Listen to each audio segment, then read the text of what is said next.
Crazy, 100 times the speed. On the same day, Jason announced the start of the Magical World's Ascension Plan, a new hall on the floating city's second floor open to every wizard. Hermione stood on a raised platform in the center. She wore a neat arcanist robe and had her chestnut hair pulled back, giving her a poised, competent air. "Welcome to the Contribution Exchange Hall." Her voice, amplified with a runic spell, carried to every corner. The hall was vast, able to hold thousands.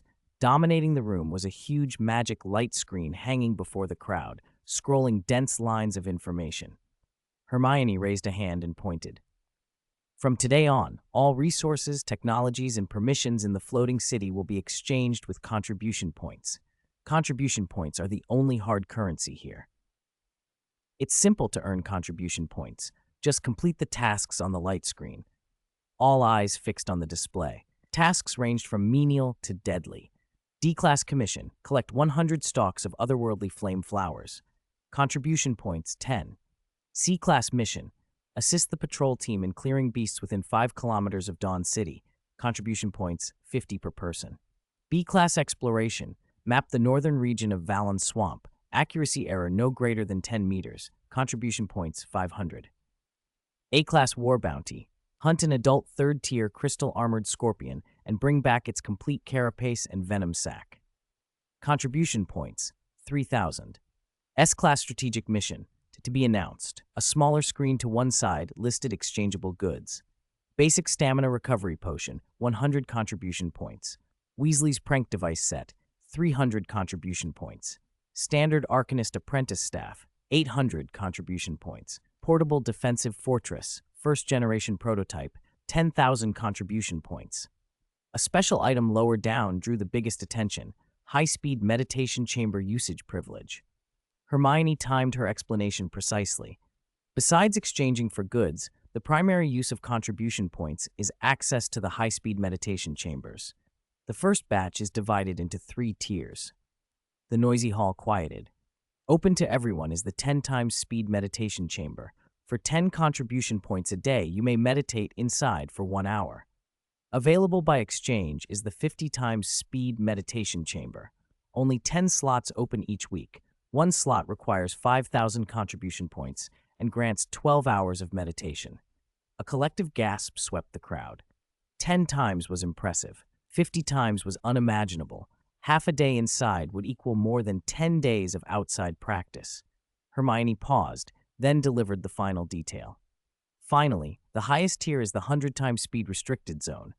It is not open to the public. Access is reserved for core members of the floating city and heroes who have made significant contributions. 100 times. The whispering rose to a roar. 50 times was already beyond most people's reach. 100 times was a quantum leap in power. Wizards pressed forward, wands flashing as they tried to claim tasks from the mission screen, fearful a single second's delay would cost them their chance at contribution points. Deep within the floating city, inside the first 100 times speed-restricted zone, there were no decorations, just a pure white circular chamber. A crystal the size of a human head floated at its center, pulsing immense energy. Severus Snape and Albus Dumbledore sat cross-legged on opposite sides. They were the first to test it. The instant the chamber activated, a vast, almost liquid energy rushed into them. Snape's body twitched, then he steadied himself and began his meditation method, the breath of spiritual poison. His breathing grew long and deliberate. With each inhale, he drew massive currents of the chamber's energy into his body. Each exhale expelled a faint black wisp, the impurities stripped from the converted energy. Inside the chamber, Snape's sense of time warped. 1 second outside stretched into more than a minute within. He had space to guide, to analyze, to transmute the turbulent power. His internal magic grew and purified at an unprecedented rate. He felt the threshold of the second tier trembling under the assault of energy. The bottleneck was about to yield. After only a few days by the external clock, Snape opened his eyes. A faint glow winked deep in his pupils. He was at the peak of the first tier, one careful step from a breakthrough. What he needed now, he knew, was a new understanding, a transformation and rebirth. Dumbledore's method, the White Heart's Ring, was less aggressive than Snape's, gentler and slow-rotating. A vast halo of white energy swirled steadily around him. During the 100 times acceleration, he did more than absorb energy. His spirit resonated with the floating city and with Hogwarts below. He perceived the world's lines of law, the woven foundation of everything, and he saw where those threads were frayed and broken. He understood, in a flash, that guardianship and balance were not only about fighting external enemies, but also about mending the world's wounds. When Dumbledore opened his eyes, they were calm, sharp, and full of resolve. He knew what he must do next. When the two exited the chamber, Harry, James, and the others waiting outside saw the change at once. Snape's aura was more controlled, but also more dangerous. Dumbledore radiated an unfathomable steadiness. Simply standing near him made one feel rooted and safe. Such a transformation could not be kept quiet. Have you heard? Professor Snape and Headmaster Dumbledore spent a few days in the 100 times speed room. Their strength is completely different. Different is an understatement. A friend on the core guard team says Professor Snape can now crush a third-tier magic beast with one hand. Headmaster Dumbledore is even scarier. I've heard he can actually see the flow of magic now. Rumors about the 100 times speed meditation chamber spread and bloomed into exaggeration. The news stunned the city's core members and set the wider wizarding population aflame with ambition. Back in the Contribution Exchange Hall, the frenzy only deepened. A scarred man shoved to the mission screen, jabbed at the A-class bounty, and bellowed, "Hunt an adult third-tier crystal-armored scorpion? I'll take it. Isn't that just fighting for my life? For a slot in the 50 times room, I'll give everything. Give me that map drawing mission too. My team won't sleep for 3 months. Any more high-level missions? Put them up. Contribution points. I want contribution points." The scramble for contribution points and a shot at accelerated growth had begun in earnest. Everyone understood. A new era had arrived, an era where hard work, risk, and contribution could buy you the chance to leap forward. 382.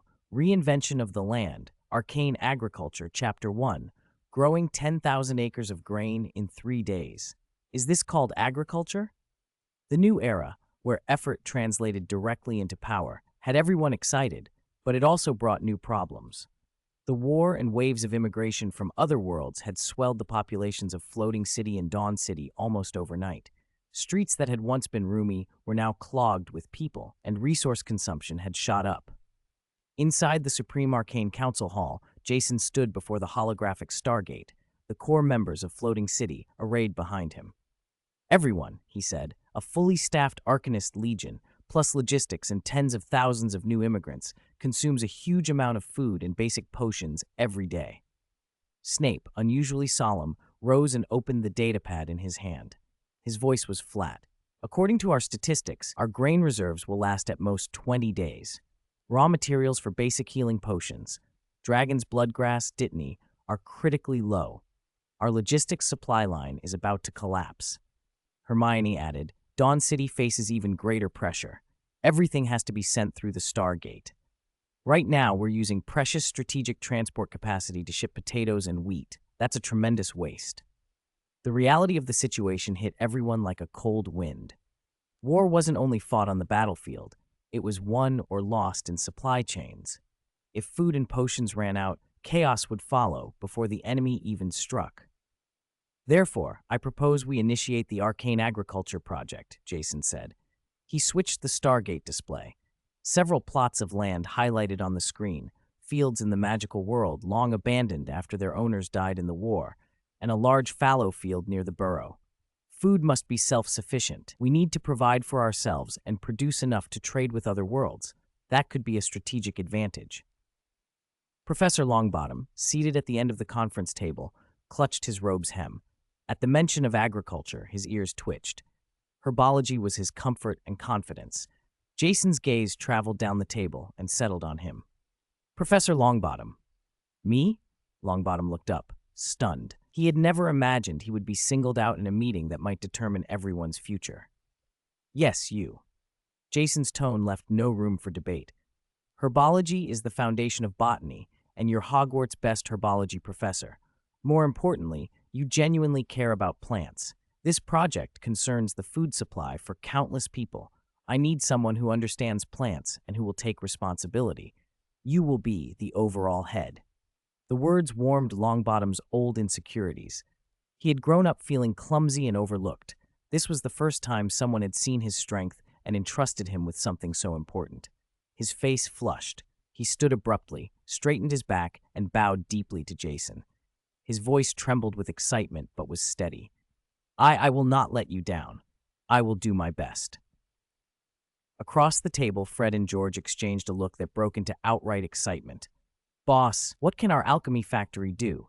Fred asked eagerly. "I need your factory to begin producing 2 new constructs immediately, based on these blueprints." Jason projected 2 schematics onto the magic energy light board: self-propelled plowing golems and precision fertilizing puppets. George read the titles aloud, eyes shining. "Look at this energy core design, the transforming structure of those tools. Jason, you're a genius." With the plan decided, Floating City moved at once. Jason produced what he had prepared long ago: thousands of the best crop seeds he had secured from the Muggle world. He personally treated each batch in his laboratory with life magic to make them more responsive to ambient magic energy. Snape's lab quickly synthesized a potent fertilizer called Rapid Growth Number 1 and handed a small batch to Professor Longbottom. 3 days later, near the Weasleys' home, the first Arcane agriculture test field lay ready. Longbottom, Ron, Fred and George, and a group of skeptical old Ministry agriculturists had gathered. The land was dry and hard, hundreds of acres of abandoned field. "Will this really work?" Ron asked, staring at the tough, weed-choked soil. His father and brothers had spent weeks every year clearing goblin infestations and poisonous weeds from this land. An elderly Ministry wizard stroked his beard. "Young man, land has a spirit. Treating it roughly won't give you a good harvest." A distant, dull, rhythmic roar cut him off. On the horizon, dozens of waist-high stone golems marched into the field, featureless faces, runes glowing on their chests. "Plowing Golem Legion, begin plowing," Longbottom breathed, raising his wand and issuing his first command as overall head. His voice carried a firmness none had heard from him before. The golem's runes flared, massive stone arms shifted, the ends reshaped into sharp plows and bit into the ground. They moved forward in perfect unison. Roots, clods, and stones were no match for them. The machines turned over and crushed the soil, leaving long, loose furrows where nights of backbreaking work used to be required. What took dozens of wizards weeks was done in a single night. The next day, smaller fertilizing puppets entered the fields. They moved in precise formations, planting enchanted seeds from nozzles in their bellies, and immediately spraying a measured stream of Rapid Growth Number 1, carefully diluted by Longbottom, from tiny sprayers. The process was efficient and exact, with no waste. In the final stage, Longbottom, accompanied by assistants fluent in ancient runes, placed large ripening arrays at prearranged points around the field. When the last runic stone settled into the earth, he raised his wand and pointed to the center of the array. "In the name of life, grow." A pale green curtain of light shot into the sky and spread into a dome that enveloped the test field. Everyone watched, mouths open. Tender green shoots erupted from the soil, then thickened and sent up ears. In hours, the green transformed to gold. What would normally take 3 months was compressed into 3 days by the application of arcane magic and the new techniques. Ron's butterbeer slipped from his fingers and splashed on the ground as he rubbed his eyes in disbelief. Farming next door to this family had taught him how grueling and weather-dependent harvests could be. This was not normal agriculture. It looked like the work of a god. Longbottom ran into the field, cradled a heavy head of wheat, and marveled at the plump grains, each glowing faintly with magic. He popped a kernel into his mouth. A rush of life energy bloomed across his palate. The scent of fresh harvest filled the air, and his eyes grew moist. He had found his purpose. With his knowledge and the help of arcane techniques, he had unleashed something that could change the world. "We did it!" he shouted, holding the ear of wheat aloft, his voice full of pride and certainty. Fred and George watched the golden waves and the golem puppets already preparing to harvest. They exchanged a look that said everything. "George," Fred whispered, "I suddenly feel the prank items we used to sell were a bit small-minded." George finished the thought, eyes bright. They saw a new direction for alchemy, technology that could fundamentally alter society. Jason stood on the field path, watching. Once these lightly enchanted grains could be produced on a large scale, long-term consumption would strengthen the physiques of wizards and even some muggles. A quiet revolution, starting from the land, had arrived. The success of arcane agriculture set off a wave of enthusiasm across the floating city. It had solved the most persistent problem: food. The first loaves baked from magically infused flour could be bought for a negligible number of contribution points. Once the news spread, the exchange hall filled to overflowing as everyone rushed to trade. Wizards no longer had to rely on supplies from the mundane world. Magic civilization could now feed itself. A vast amount of labor and resources were freed from tedious logistics and funneled into exploring other worlds and expanding the floating city. In the month after the Arcane Charter was announced, the world changed. The Contribution Exchange Hall had become the city's busiest social center. Young wizards clustered in threes and fives, buzzing around virtual light displays. Our Shadow Swamp team still needs an Earth Mage who knows Earth Spike technique. Anyone free to join? New C-rank mission: escort an herbalist to collect wind chimes. Safe route, steady contribution reward. Who's in? Looking for a used wizard armor solidification scroll. Price negotiable, DM me. Terms once spoken only by adventurers and mercenaries quickly entered every wizard's vocabulary. No longer content to sit in schools all day, students formed teams to take jobs and earn contribution points like running dungeons in a game. Everyone understood how much these points mattered now. They bought food, potions, equipment, and even time in high-speed meditation chambers. Jason stood before a holographic star map in the council hall while Hermione rapidly relayed the latest statistics at his side. Zero Golem had organized the torrent of information into clear charts that hovered in the air.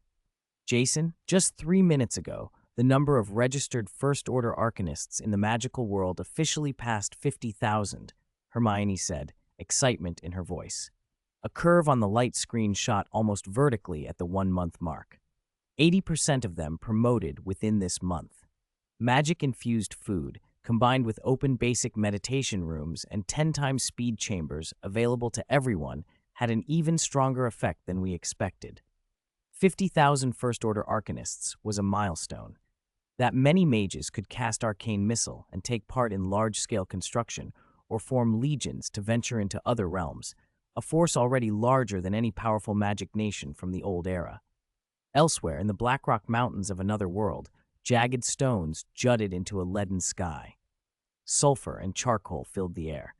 "Ron, left! It's coming!" Harry's voice echoed through the valley. He wore light leather armor. The lightning scar on his forehead flared with the light of his storm magic. A giant creature sprang from the shadows, roughly the size of a Norwegian ridgeback. It was a third-order magical beast, a crystal-armored scorpion.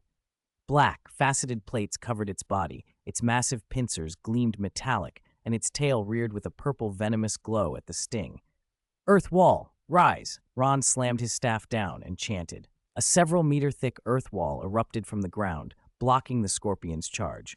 The beast struck the barrier with a thunderous crash.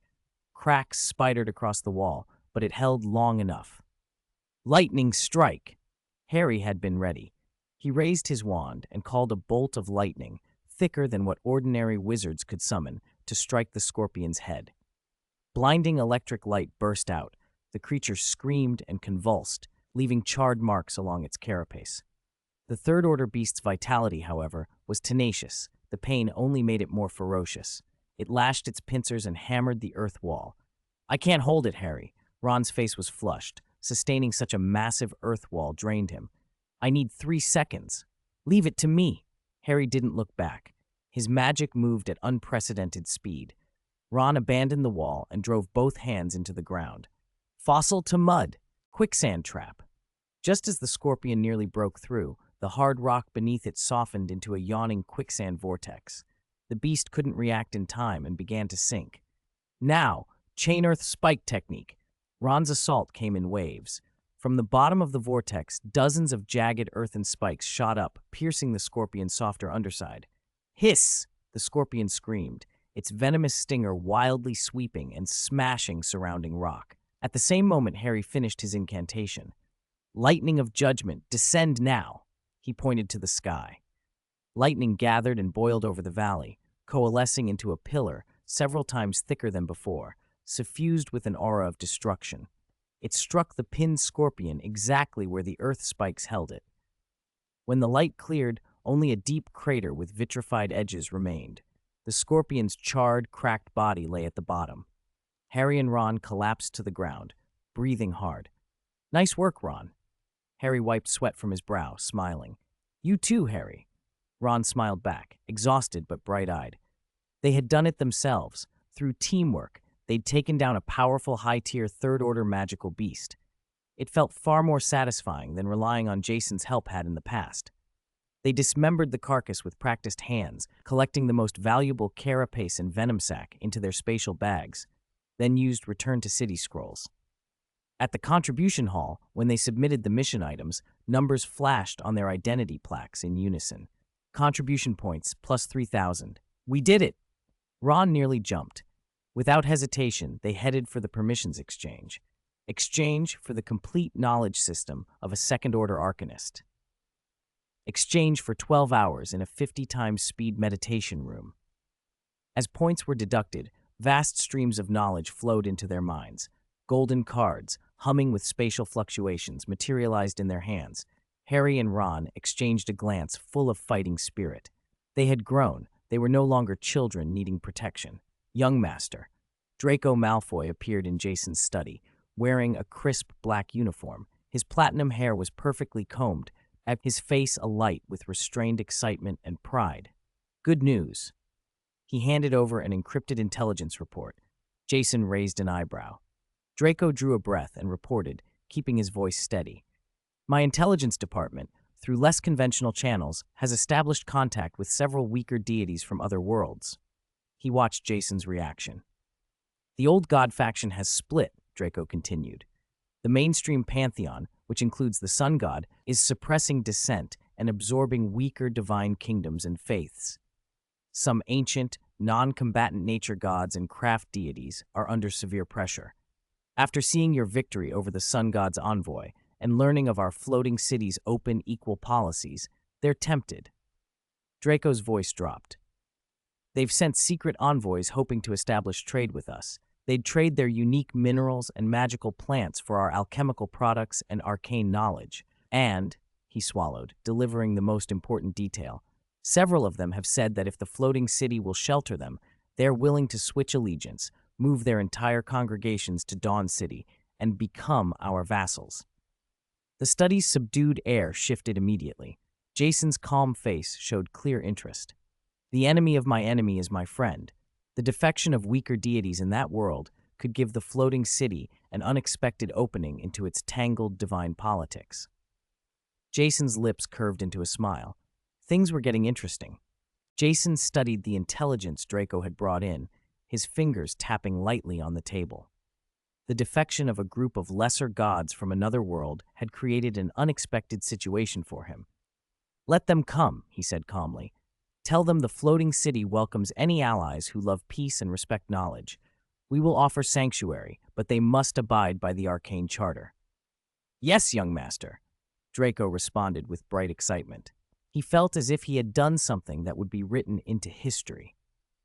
After settling the foreign affairs matter, Jason turned to a more fundamental problem. The recent mass promotions had greatly increased the floating city's strength, but a severe shortage of 50 and 100-fold speed meditation chambers had become a bottleneck for developing the city's high-end combat capability. Supporting far more 100-fold chambers required a much more powerful energy core. An upgrade to the magic net core was inevitable. They went to the geothermal furnace, the power source of the entire city and its most heavily guarded forbidden zone.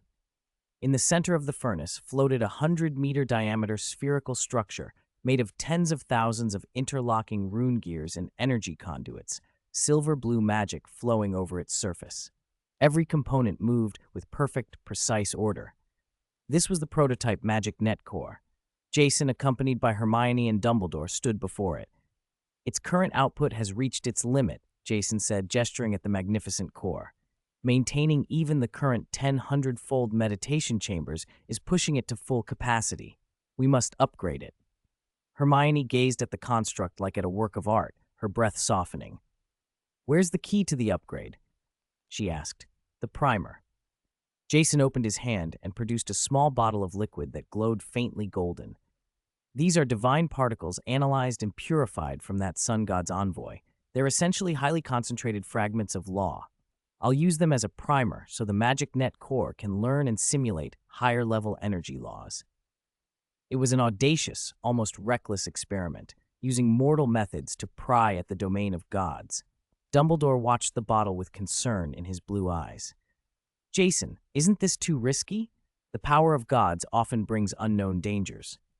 All great progress carries risk, Principal, Jason replied calmly. But the risks are within my calculations. Zero Golem ran over 1,000,000 simulations. The probability of success is 99%.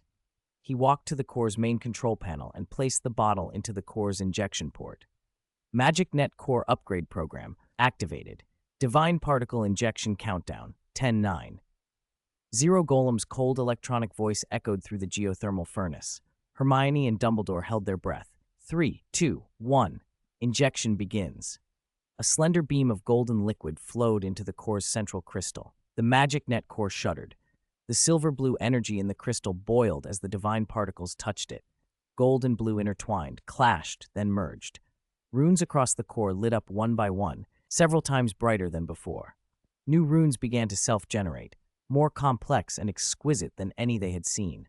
The hum of the core shifted, higher and clearer. A new, purer, more massive energy radiated outward. Hermione felt her own magic actively growing. It worked, she breathed. Jason allowed a small smile. Everything was proceeding as planned. Then the situation changed in an instant. Beyond the void, in a region that transcended normal conceptions of worlds, the massive energy flow the floating city drew through the Stargate during the upgrade gleamed in the darkness. Something noticed that light. It was a will, cold, chaotic, vast, and ancient, beyond description. It had no thoughts, only instinct, a pure hatred for order, a hunger for life, a craving for energy. It stared at the beam. That gaze followed the Stargate's energy channel across inconceivable distance and descended in a flash to the geothermal furnace. The smile on Jason's face froze. He was the first to sense the wrongness, a shiver from the depths of his soul like the instinctive terror of prey before a predator. The magic net core's previously orderly operation hiccuped and produced a shrill feedback. The blended gold and blue energy in the crystal was suddenly tainted by something indefinable, a faint gray as if it could swallow light. Jason? Hermione saw the abnormality and looked at him with mounting fear. He didn't answer. His expression hardened as his mental power surged outward to trace the defilement's source. What he saw made his blood run cold. The Stargate had become a channel. The other end opened onto a roiling, chaotic ocean of malevolent energy. That gaze was riding the channel toward the floating city. Cut off the Stargate's energy supply. Now, Jason barked. It was already too late. The gray taint spread through the crystal with terrifying speed. The magic net core collapsed into chaos. Runes flickered wildly. Gears screamed on grinding teeth. The chaotic will flowed through the core's energy circuits and flooded the entire floating city in a heartbeat. In the 100-fold meditation chambers, Harry and Ron were just receiving their precious cultivation time, letting vast energy wash over them as they neared the threshold of second-order arcanists. Suddenly, both of them trembled. A mad, incomprehensible torrent of gibberish burst into their minds. Turning wheels, broken circles, hungry. It is I. Order is a lie. Structure is a cage. Dissolve, unify. Illogical words and warped geometric visions were forced into their consciousness, figures that defied physics. Ah! Harry clutched his head and went down writhing, feeling his brain tear. Ron was worse. His eyes rolled back, foam at his mouth, his body convulsing. The same thing happened in every meditation chamber across the floating city, to everyone inside, regardless of rank or talent. Tens of thousands of wizards experienced the same horror. Some suffered mental breakdowns and battered their heads against walls. Some bled from their orifices and collapsed. Others knelt, facing the void, weeping and chanting praise to the ineffable chaos. In seconds, the floating city had turned from a place of hope into a madhouse. Alarm sirens screamed through every quarter. In the council hall, Zero Golem's blue holographic projection flickered and stuttered as garbled code flooded its systems, nearly crashing it. Its core CPU usage shot to 100%, but it could not analyze the threat. All data returned contradictions. The threat did not exist, yet the threat was everywhere. Deep in the arcane prison, Koleos, the divine envoy trapped in purple crystal, opened his eyes. The chaotic will hit a divine being like him with 10,000 times the intensity it did mortals. He felt it, an existence older and greater and more terrible than his lord, the sun god. Heh, heh. Koleos's lips twisted into a grin, a laugh that mixed terror and ecstasy. He began to laugh uncontrollably, tears streaming as if he had surrendered to something. Using the last reserves of his divinity, he roared the warning to the whole floating city, voice cracking with maniacal glee. Foolish mortals, foolish arcanists, you thought you were stealing the world? You only lit a candle in the dark ocean, attracting the true master. Fine cracks spidered across the purple crystal's surface as Koleos forced the terrible truth out. The old ones beyond the veil, you have awakened what should not be awakened. What awaits you is endless madness. 385, Shield of Law and Arcane Filter. What awaits you is endless madness. The divine emissary Koleos's final, maniacal laugh mixed with the sound of the arcane cage shattering and echoed through the core forge. His divine form collapsed under the pressure of an unseen will, dissolving into pure chaotic energy. His warning, however, had already spread through the floating city. Inside the core forge, Jason's face was grim. That indescribable will, like a maggot in the bone, had started eating at every corner of the city through the magic net core. 0. Sever every energy link between the Stargate and the magic net core now. Jason's voice was calm, but carried absolute authority. Warning, forcible disconnection will destabilize the core structure. 30% chance of a cascade collapse. Zero Automaton's voice had gone sharp as its data streams glitched. Execute. Jason did not hesitate. He knew that in another second, the whole floating city could become a madhouse. The risk of a partial core collapse was acceptable in comparison. With a muted roar, several main conduits supplying the magic net core dimmed and went dead. The Stargate's massive energy flow was cut off.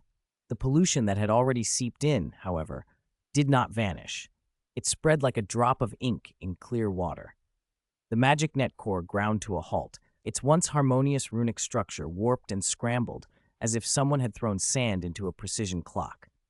Jason inhaled deeply, a golden light flared in his eyes. He would not allow the corruption to spread.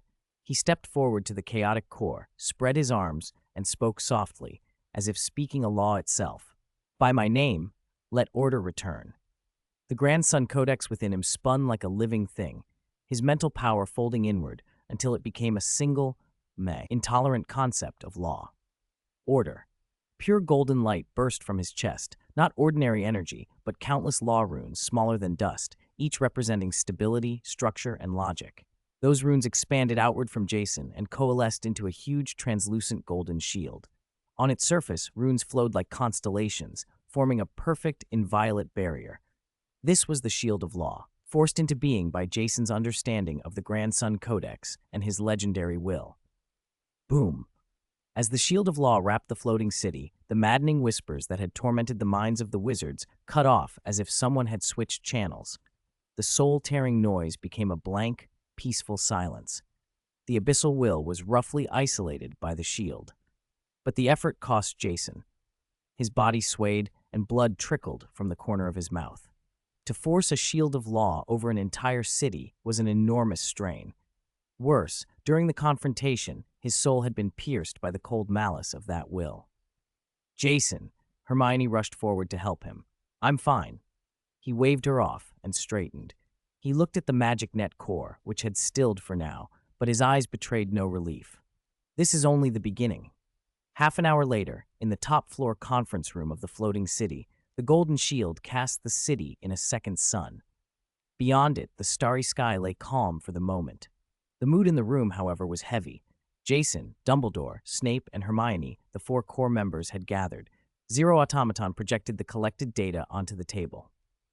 Report, this unknown mental pollution incident inflicted mental trauma of varying degrees on a total of 11,327 wizards.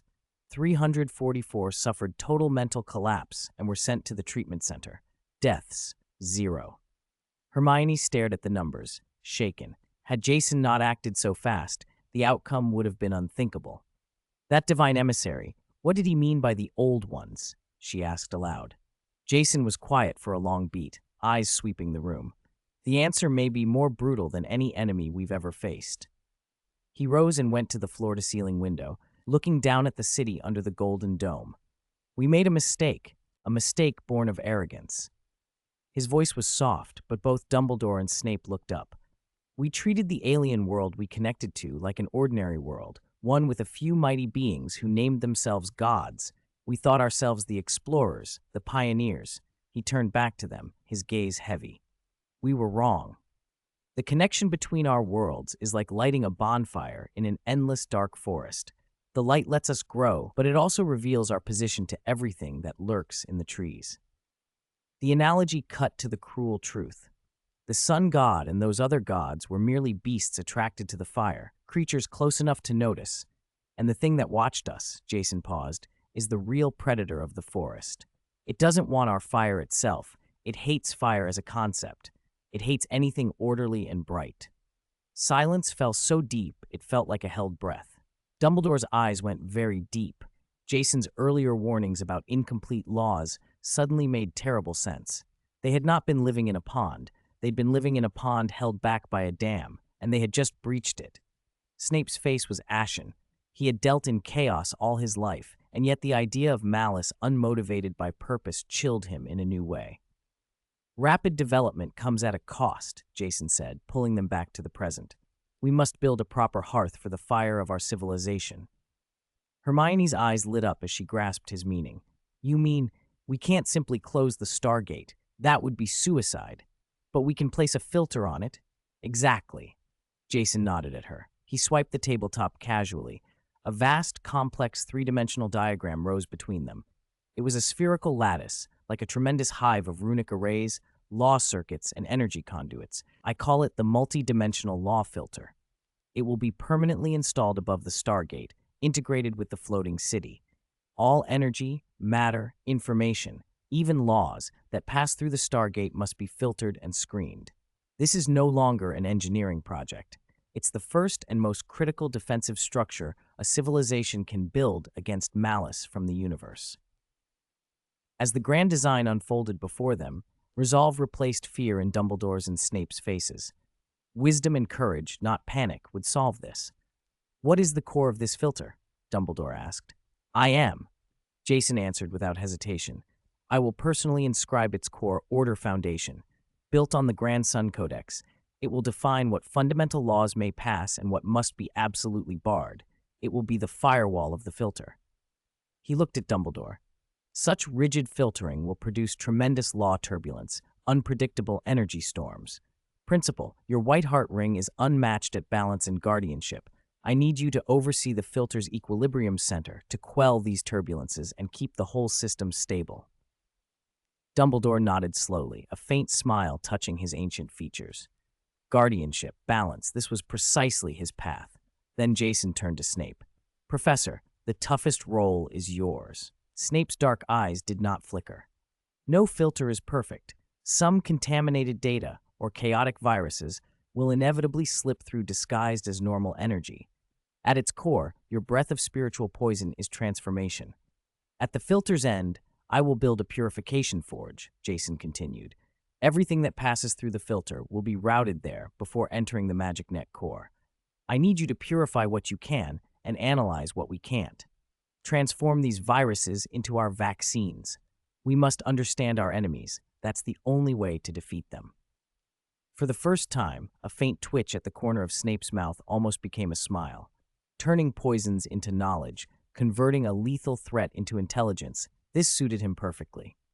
In just over 10 minutes, the plan was set. It was no longer Jason's burden alone. He would be the architect, Dumbledore, the stabilizer, Snape, the purifier.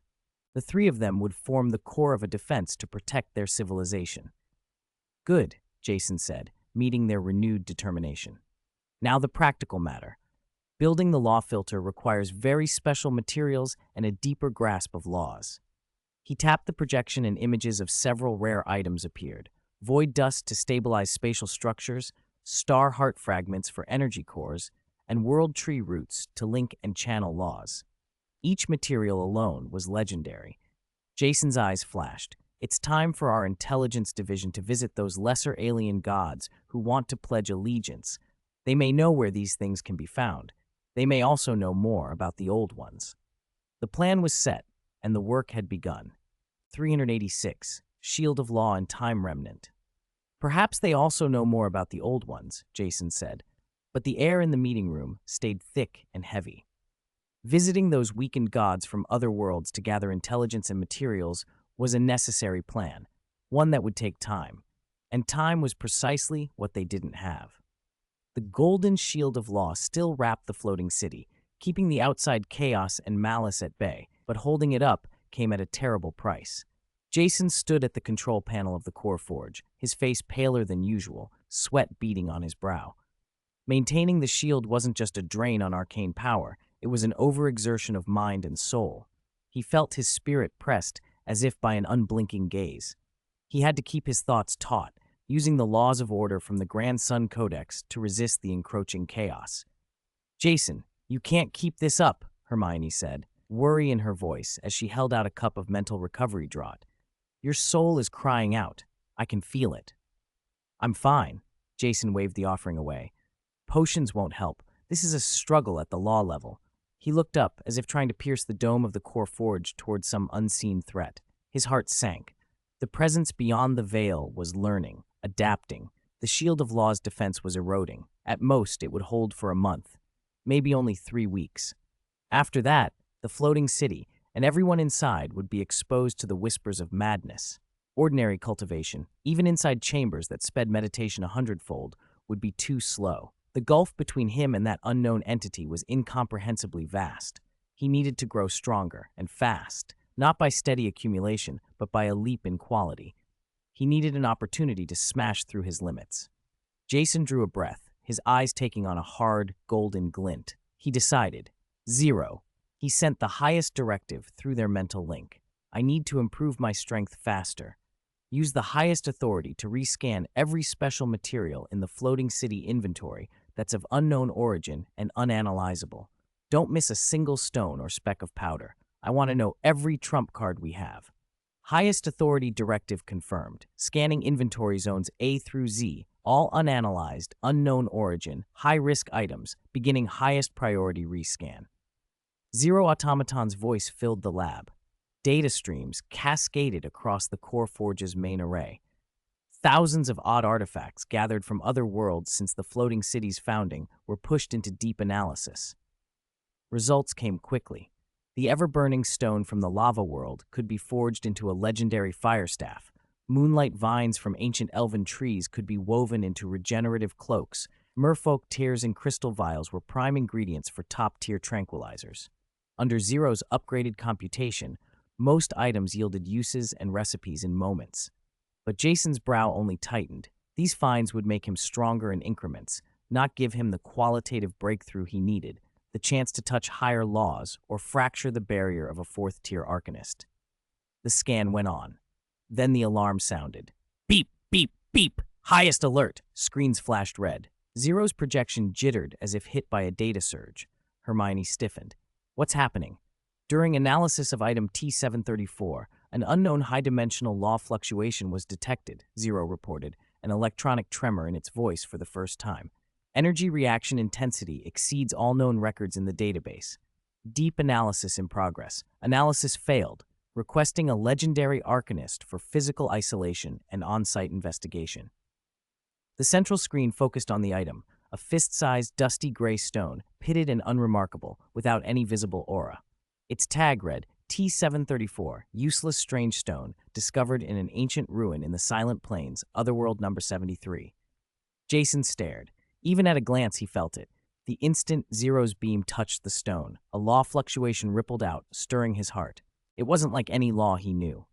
"Teleport it here and activate the highest level containment field," he ordered, voice low. A moment later, a transparent energy cube formed in the center of the lab. The gray stone hovered inside. Even through the field, it exuded a subtle distortion. Space around it rippled faintly. Hermione raised her datapad, reading Zero's preliminary findings with a hand that trembled. The analysis indicates a crystal fragment containing faint time law. Zero has designated it as a time remnant crystal, she said. Time. At those two words, both Jason and Hermione froze. Among the laws, space was sovereign, time was supreme, so the Arcanists had always taught. Hermione continued, voice incredulous, its energy is highly unstable and slowly dissipating, but precisely because of that instability, its overflowing law power might be harnessed by legendary tier strength. Jason approached the containment cube. Whatever solemnity had weighed on him drained away and was replaced by razor focus. Hermione moved to stop him, but he ignored her and thrust his hand through the energy field to touch the cold crystal. The instant his fingers met the time remnant crystal, everything happened at once. The Grand Sun Codex within him activated of its own accord. His eyes flared with fierce golden light. A torrent of information leapt along his skin and dove into his soul. His consciousness pulled away from his body, and he saw sudden, vivid visions. He saw the crystal born in a singularity at the birth of a universe, an artifact capable of shaping the flow of time across an entire world. He saw wars that spanned countless realms, a being wielding that artifact warring against a chaotic, tentacled god of madness beneath the stars. He saw the artifact rent apart. He saw a fragment cast into the void, drifting for eons through cold space. Its surface's law radiance slowly eroded until it finally fell to the silent plains and was buried beneath the sand. Then consciousness slammed back. Jason snatched his hand free and gasped, swaying. The flood of information, billions of years compressed into instants, had nearly drained his mental reserves. Still, his eyes burned with a terrifying light. He held the gray stone in his fist and understood with bone-deep clarity. This wasn't merely an odd material. It was his only real chance to break the stalemate and protect everything behind him. 387, 50 times the flow rate. Jason held the cold, gray crystal. He could feel the chaotic power thrumming beneath his fingertips, but there was no fear in his eyes, only resolve. "Hermione, I need your help," he said without looking away from the crystal. "For what?" Hermione stepped forward, her voice edged with nerves. "In my name, issue the highest directive to the entire floating city. Place the city on level 1 alert. Suspend the construction plan for the multi-dimensional law filter. All energy and resources must be prioritized for the core forge. I need you, Headmaster Dumbledore and Professor Snape, to guard the Shield of Laws and buy me 7 days." Hermione's heart dropped. She understood immediately what he intended. "What are you going to do?" she asked before she could stop herself. Jason finally turned to her, staring into her eyes. "Build a place that will let me catch up to, then surpass, that gaze." He offered no further explanation. His figure vanished from the spot and reappeared in the core forge, upgraded from the elemental pool in the deepest part of the floating city.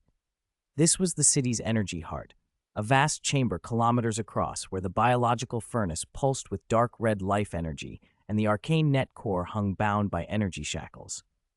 Jason floated, spreading his hands, and took control. "Zero," he ordered, using my body as the origin point, clear an absolute vacuum zone 50 meters in diameter.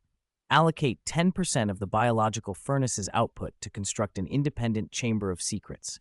The walls will be molten obsidian fused with starlight adamantine, able to withstand law-level impacts. Command confirmed.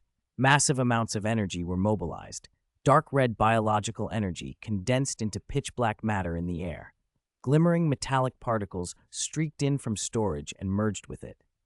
In 1 hour, a smooth, windowless, doorless chamber of secrets, about 10 square meters, was formed and hovered at the core forge's exact center. Jason stepped into the chamber. Small pinpricks of starlight shimmered across its walls. He placed the time remnant crystal on the floor and sat cross-legged. Now begin the most crucial step. He closed his eyes and his presence vanished. 7 days and 7 nights of continuous inscription began. Day 1. Jason used no instruments. He extended his right index finger. A pure golden light bloomed at the tip as he condensed order from the Grand Sun Codex. He inscribed the first rune on the chamber floor. Each stroke cost enormous mental energy. These were law imprints that could directly interfere with reality. The golden light touched the molten obsidian without sound, but left a deep, glowing trace. The foundational rune representing stability took 20 hours to complete. When the final mark fell, the chamber shuddered and an invisible pressure field expanded, suppressing the chaotic fluctuations from the time remnant crystal within a contained radius. Day 2. He moved to the walls, inscribing an energy diversion array. Dense golden lines extended from the floor rune and covered all 4 walls. The array's purpose was to introduce the arcane net core and biological furnace's vast energies into the chamber in a stable, controllable way to power the time remnant crystal. His face grew pale from the mental drain. Through the monitoring array, Hermione teleported vial after vial of top-tier mental energy restorative potions to his mouth. Jason never opened his eyes. He swallowed mechanically and continued to inscribe. Days 3 through 5. He turned the ceiling into a complex star map, each light a precise arcane node, each line a time flow adjustment algorithm. It was a fusion of his arcane knowledge and fragments of the law of time, the control center for the time array. He fainted repeatedly from exhaustion, but forced himself awake each time. The inscription process deepened his understanding of the law of time. Day 6. He began the final phase. He lifted the time remnant crystal, wrapped it in a gentle power of order, and embedded it into the reserved groove in the foundational rune. He pushed both hands to floor and ceiling. Order. Neutralize. Gold poured from the foundational rune and the ceiling control center into the gray crystal. The chaotic time currents inside the crystal slowly calmed under the soothing influence of order.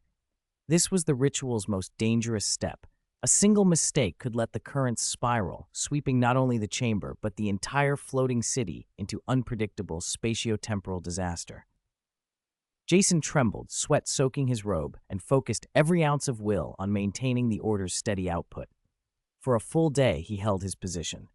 At dawn on the 7th day, as the first sunlight pierced the floating city's magic sky curtain, Jason opened his eyes. The chaos within the time remnant crystal had subsided. It was no longer a volatile hazard, but a controllable core of temporal power.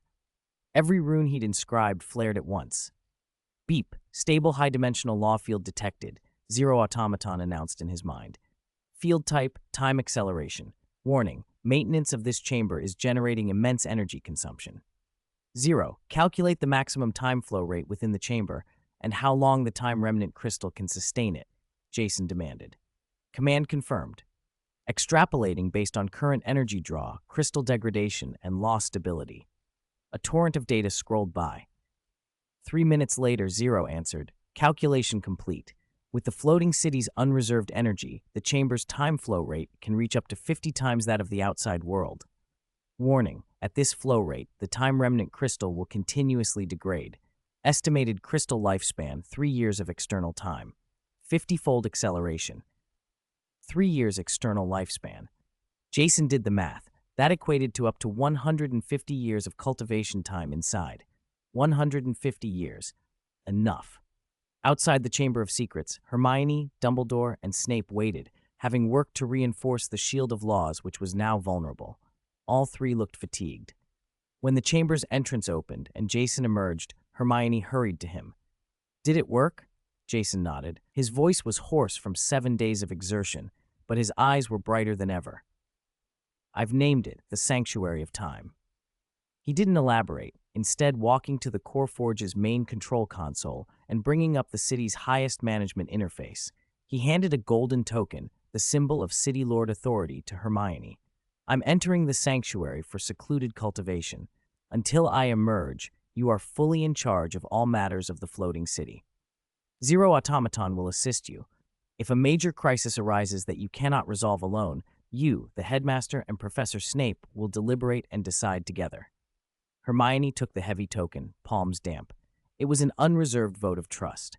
How long will you be gone? She asked, reluctance and worry in her eyes. For me, it will be a long time. For you, it won't be too long, Jason replied. He gave her little chance for sorrow. With every step toward the sanctuary, his aura strengthened. The fatigue and weakness fell away, replaced by resolute determination. At the entrance he paused, looked back once, at Hermione's worried face, Dumbledore's relieved yet solemn expression, and Snape's perpetually cold mask that nevertheless held a trace of approval, and smiled. Then he stepped into the realm of time that would belong only to him. The heavy obsidian door closed behind him with a boom. The moment it sealed, every golden rune Jason had inscribed along the door panels, walls, and ceiling ignited. The core forge trembled as the biological furnace, an arcane net core, surged into unprecedented, frantic operation. Two massive torrents of energy, power enough to level a nation, were drawn out and funneled into the tiny chamber. On the main console's large display, a terrifying number representing energy consumption skyrocketed. Hermione stood before the screen, watching the figures climb, and clenched her fists. From this moment, a gamble had begun. On one side lay the future of the entire Floating City civilization. The future of Floating City hung entirely on the figure inside the Sanctuary of Time. A month had passed. At the control console in the core forge, Hermione, Dumbledore, and Snape watched the main screen with grave faces. Energy consumption had spiked to terrifying levels.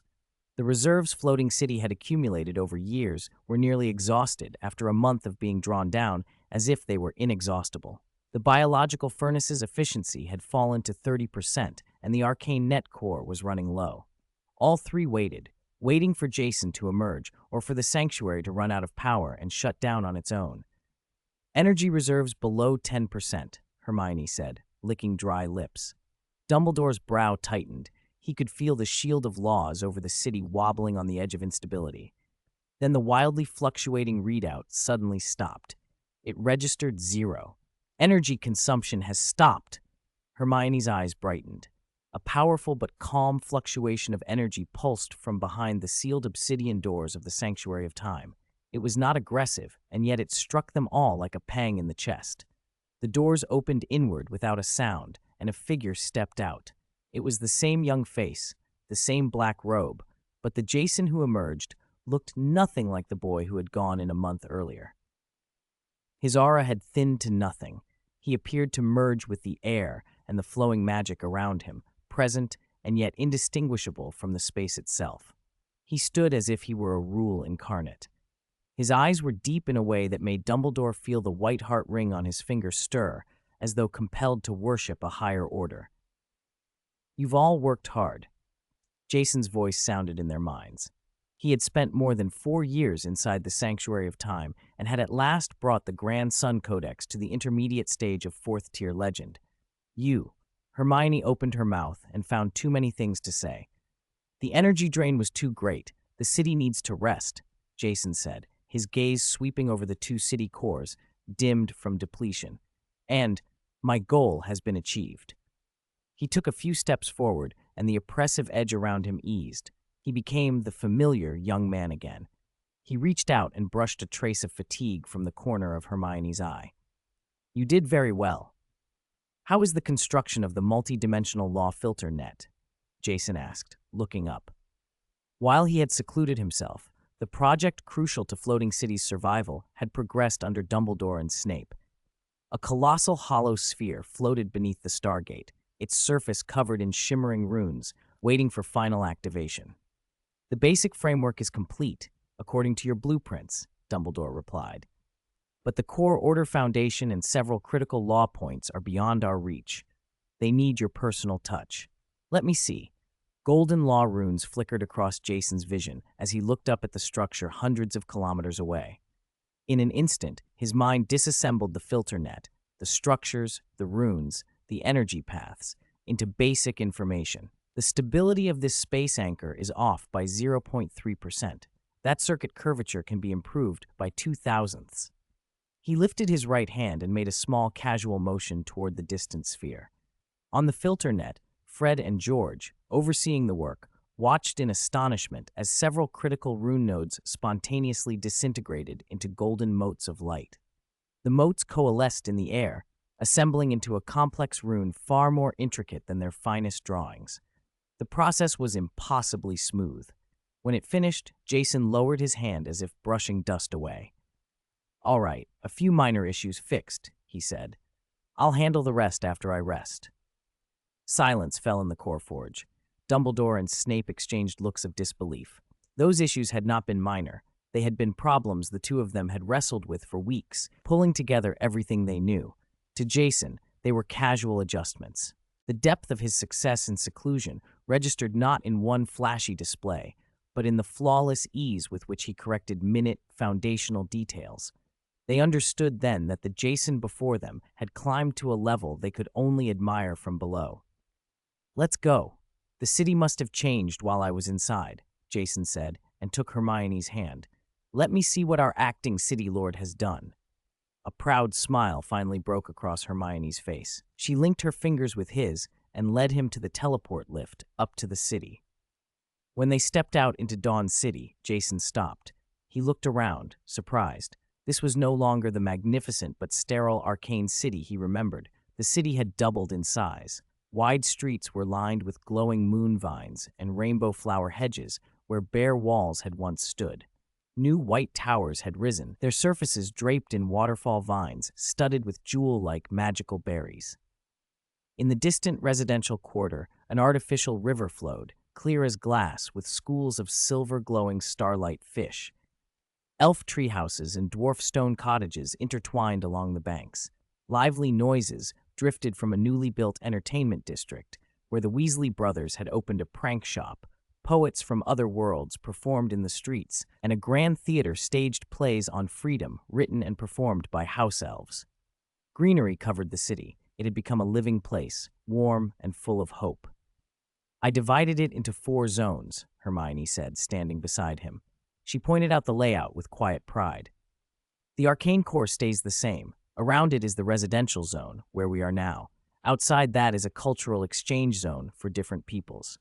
And on the outskirts are the industrial and agricultural areas." She waved toward the swathes of magical plants. "They're not just ornamental. They purify the air, regulate humidity. Their fruits and pollen slowly enhance the mental power of residents." Jason watched the people moving through the streets, faces open and smiling. Wizards, elves, dwarves, and even goblins visiting on trade. He looked at Hermione, cheeks flushed with excitement.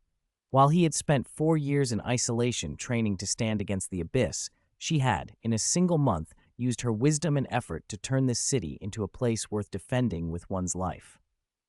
"Hermione, you did better than I ever imagined. Much, much better."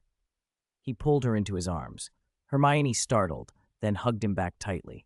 For a moment, the fatigue and strain vanished. The two of them stood at the city's high point, looking down at the bustling scene below. Beyond the city, the Stargate lay temporarily shut. The Sanctuary of Time had become a trump card Jason could use again and again, but every opening emptied the city's reserves. He did not know when he might need another seclusion, nor whether the city could afford the cost without an upgrade. This peace, he knew, was only a brief respite before war. The Abyss's gaze had never left. After a short rest, they would have to fight a battle that would decide the fate of 2 worlds. 389, the God and the City Lord's Wife's Holiday. Jason gently pulled her into his arms. Hermione froze for a moment, then returned the hug, letting the weariness and pressure of the past days melt away in that quiet embrace. "In 1 month, you turned this into a home," Jason said, his voice soft with feeling. "And in 4 years, you gave it a future," Hermione answered, nestling closer. They stayed like that a long time, saying nothing, simply savoring the calm after the storm. With the shield of laws gone, the floating city's magical sky dome resumed its simulated daylight, bathing them in a gentle glow. "Let's go." At last, Jason let her go, a smile in his eyes. "You've worked so hard, acting City Lord. I'm giving you a day off."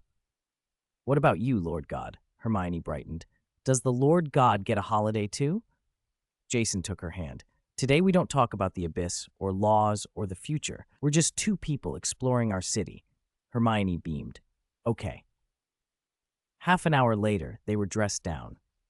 Jason wore a plain gray Arcanist apprentice robe, his features subtly altered with transfiguration to hide any trace of the arcane law on his body. He looked like a scholarly young Arcanist in his early 20s. Hermione had changed into a simple light blue dress and tied her hair back. Except for the brightness in her eyes, there was nothing to mark her as the city's mistress. They exchanged amused looks, both enjoying the novelty. How do you feel, Miss Granger? Jason teased, deliberately adopting a formal tone. I feel refreshingly ordinary, Mr. Lester. Hermione curtsied playfully. So where to? The liveliest place first. Their first stop was the newly expanded Goblin Dwarf United Commercial Street.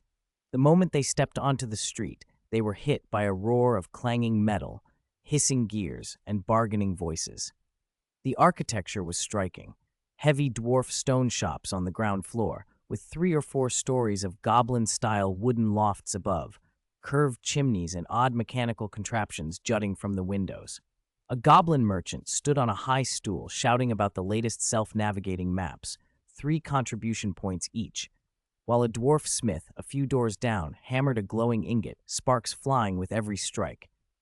They wandered among the stalls, looking like country visitors in the city. The order here is better than I imagined, Jason observed. He watched a goblin and a human wizard argue heatedly over a galleon in change until a commercial street patrol golem rolled up and handed down a fair judgment based on the Arcane charter. Because everyone has a role, Hermione said softly. Dwarfs craft, goblins run trade, human wizards enchant. They need one another, so they follow the rules. She pointed to a shop sign depicting a mechanical arm that peeled fruit automatically. Let's see that. Inside the shop, shelves were crowded with curious alchemical gadgets. A goblin in a respectable robe greeted them. Distinguished arcanists, welcome. We have quills that record lecture notes, heating rune plates that boil water in 3 seconds, and our star product, the portable food nutritional analyzer. Hermione picked up the device, a palm-sized crystal plate with a probe. It really analyzes nutrition? She asked. Of course. Try it. Great for exploring other worlds. It can even identify toxins, the goblin said proudly. Hermione pulled a leftover magic berry from her bag and jabbed the probe in. Lines of green text appeared on the crystal. Trace amounts of wind element detected, minor life energy, recommended for consumption, enhances mental acuity. How interesting. Hermione's eyes lit up. I'll take it. Jason paid 5 contribution points without hesitation. You like it. It's useful. The goblin watched them with a knowing smile. When they left the bustling market, they took a public, wind-powered floating carpet to the city's new residential quarter. The contrast was immediate. Neat white buildings set among lawns and gardens, glowing vines, plants Hermione had personally designed, climbing the facades to form sky gardens. In the center lay a large public park. Children chased each other on the grass, 7, 8 years old, playing without fear. One little girl with pigtails tumbled, sprang up and clapped her hands. A tiny green ball of light blossomed on her palms and straightened the flattened blades of grass. Another boy reached toward a ball stuck in a tree, and as if by thought, the ball flew back into his hand. These are, Hermione's voice softened. Children from the Muggle world who have recently awakened to magic, Jason said. Before I went into seclusion, I asked Lucius to arrange this. They look so happy. Because here they don't have to be afraid of being different. They're the future. They sat on a long bench and watched. A blond boy, shy but determined, ran up and offered Hermione a glimmering rainbow flower. For big sister, he stammered, cheeks flushed, then darted away. Hermione tucked the tiny flower into her hair, smiling like a child herself. It seems the city lord's wife is more popular than I am, Jason teased. Of course, Hermione said, lifting her chin with mock pride. Dusk was settling. The sky dome softened into a sunset. Hermione rubbed her stomach. I'm a little hungry. I know a place. Jason's smile turned secretive as he led her down an unassuming alley to a small restaurant with a wooden sign that read in both Chinese characters and the common tongue, Flavors of Shenzhou. The air outside carried a warm, spicy smell, wok oil and chili, and the comfort of home cooking. Inside, the shop had only a few tables and ink-washed landscapes on the walls. Behind the counter, an elderly, clean-robed Chinese wizard listened to an old magical crystal radio.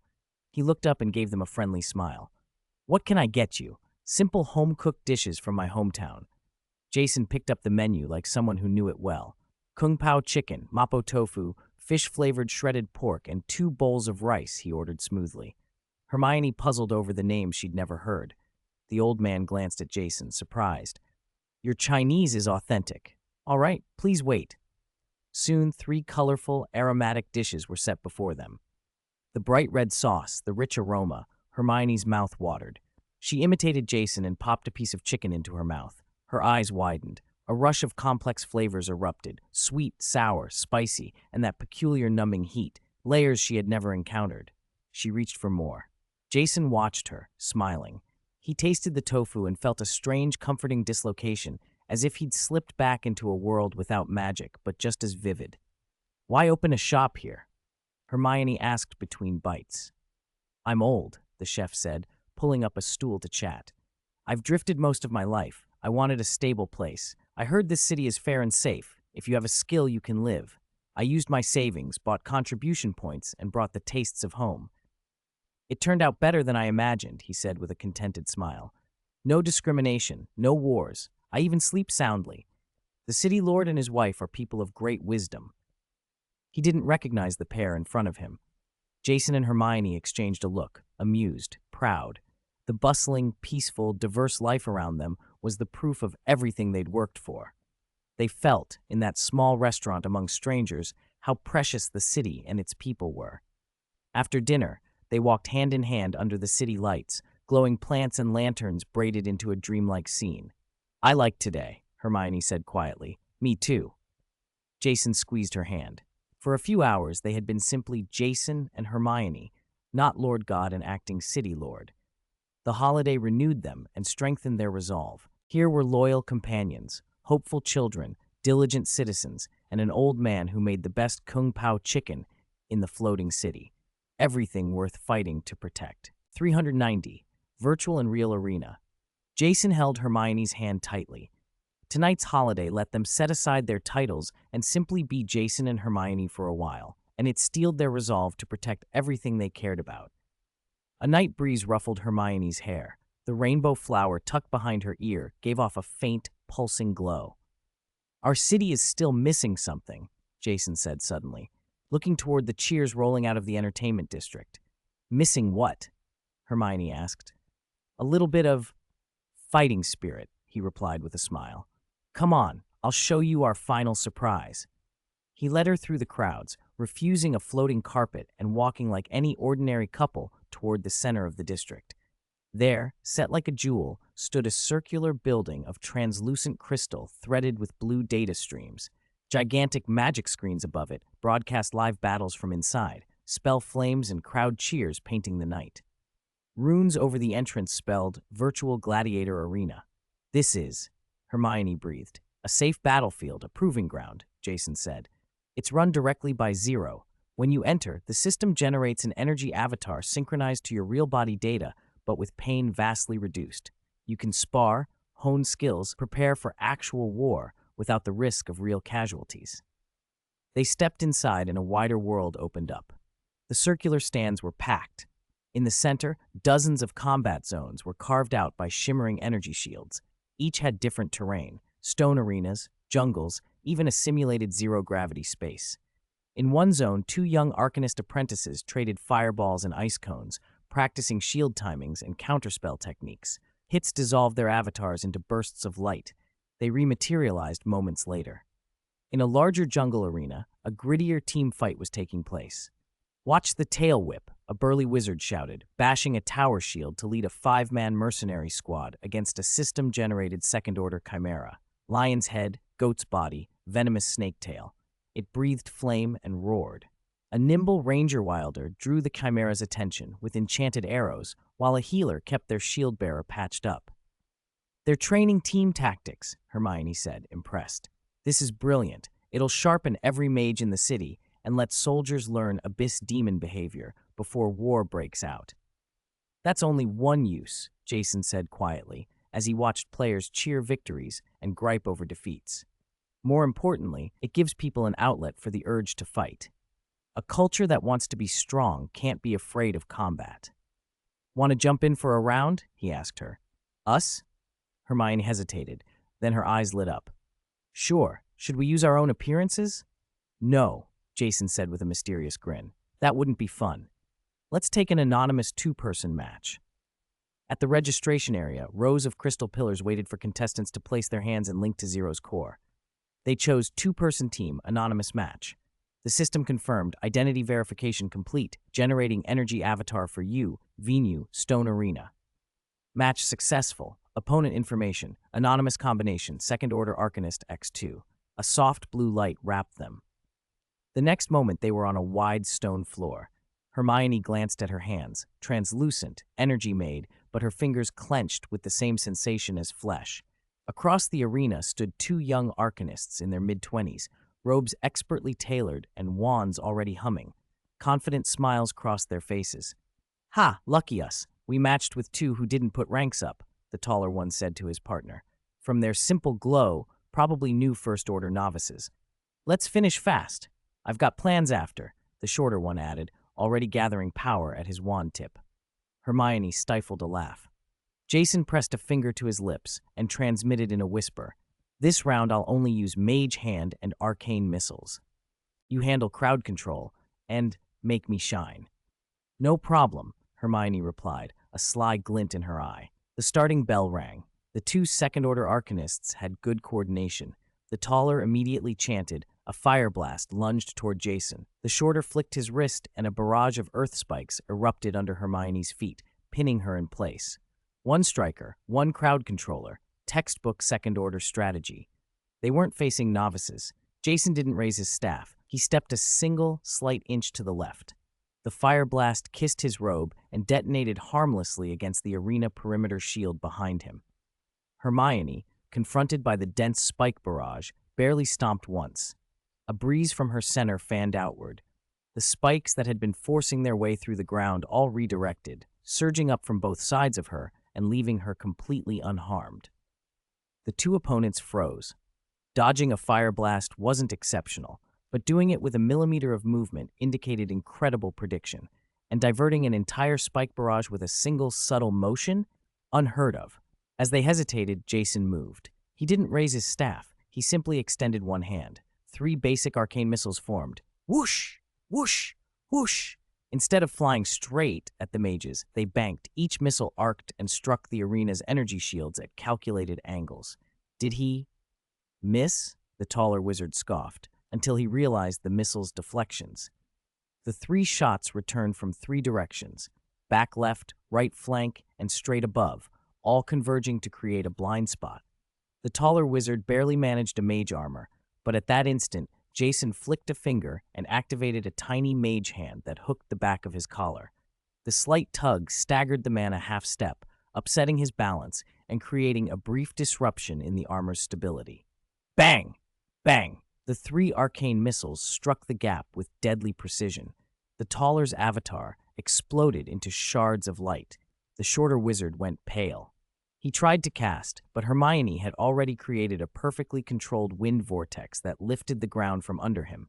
Suspended off balance, he couldn't focus his spells. Jason materialized in front of him, extended a single finger, and used Mage Hand to flick the man's forehead. There was a crisp pop. The shorter wizard's avatar dispersed. The fight was over in less than 30 seconds. Jason retracted his hand and shared a grin with Hermione. "Your crowd control's getting more elegant," he said. "Your missiles are getting more and more absurd," she replied, laughing. They left the arena hand in hand amid stunned looks. Minutes later, on the Floating Cities Arcanist forum, a post pinned by Zero himself went viral. Title: Master Level Basic Teaching, How to Win a 2v2 Duel Using Zeroth and First Order Spells. The body contained the holographic replay of Jason and Hermione's duel. The comment stream exploded. "My God, that movement! How did he calculate the fire blast's exact trajectory? Those arcane missiles had eyes, bounced perfectly in a triangle. The collar tug with Mage Hand to disrupt armor balance, is that even human thinking? And the woman, her wind control was terrifying. Not a single magical overflow the whole time. These can't be novices. 2 legendary heavyweights showing up to mess with us." Near the bottom, 2 recent replies summed up the forum's mood. "Thanks for the invite. I was there, got totally stomped. We were the 2 second-order guys. My Tao heart is a little unstable right now, rewatching and rethinking everything." Quit doubting. I've watched it 100 times. All I want to know is, do those 2 immortals take apprentices? I'll sign up first. 391. National Arcane Competition. Your missiles are getting more and more unreasonable. Under the gaze of countless onlookers, the two of them left the arena, leaving behind a duel that the forums hailed as god tier and a crowd that was still roaring. Jason and Hermione walked down the bustling entertainment district, the sound of cheers still drifting from the arena. Jason suddenly stopped. Hermione, we've already seen how prosperous and orderly this city is, how well people are living, he said, eyes turning toward the crystal arena, a new light kindling in them. But that's not enough. We need a spark, Hermione said, following his gaze. She paused, thinking. You mean a competition like in the arena? Exactly, but on a much larger scale, with deeper consequences. Jason's thoughts were clear and deliberate. The virtual real arena's success gave me an idea. It proved our people welcome challenges and want to test themselves. We must give them a bigger stage, a grand event everyone can take part in. His voice was calm, but every word carried weight.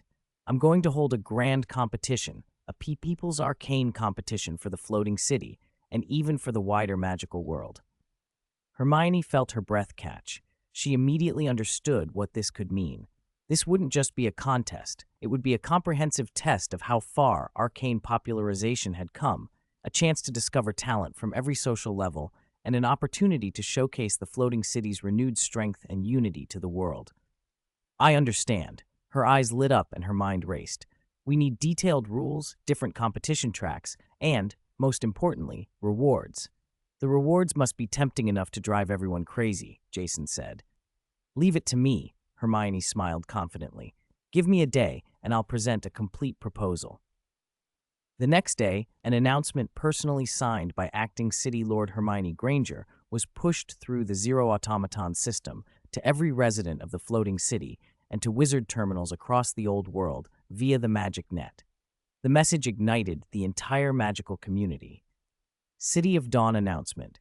To celebrate the rebirth of the floating city, to evaluate the achievements of arcane civilization, to select outstanding talent, and to promote overall advancement. By Jason Lester's approval, it is hereby announced. The first People's Arcane Competition will be held 1 month from today.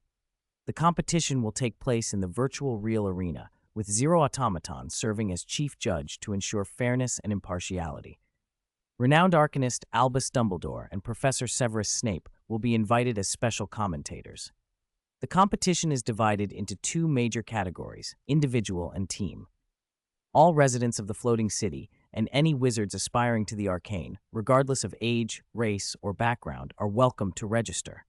When readers reached the rewards section, the city collectively held its breath. Reward details. 1. Everyone who registers and passes the preliminary selection will receive 1,000 contribution points as encouragement. 2. The top 100 in both the individual and team competitions will receive 50,000 contribution points and the right to 10 days external time of cultivation in the 50 times speed meditation chamber. 3. The top 10 in both categories will have their rewards doubled and will receive a full set of legendary grade alchemical equipment, personally inspected by the Divine Lord and custom-made by Weasley's Alchemy Factory. 4. In addition to all the above, the individual champion will receive a singular honor, a personal guidance session from 4th-tier legendary arcanist Jason Lester. The announcement set the magical world ablaze. The prizes alone were explosive, and the last reward, personal guidance from a 4th-tier arcanist, sent hearts leaping. Contribution points were the floating city's hard currency, exchangeable for knowledge, equipment, even property. The 50 times speed meditation chamber was a legendary training sanctum rumored to be reserved for the elite. 10 days inside equated to nearly a year and a half of ordinary cultivation. Legendary grade alchemical equipment could become a family heirloom, and personal instruction from the era's strongest practitioner promised meteoric advancement in anyone's arcane path. The city erupted. In a mercenary tavern, a captain who had just finished a contract slammed his mug down and roared at his crew, "No more drinking. From today on, we train in the virtual real arena. The team title is ours."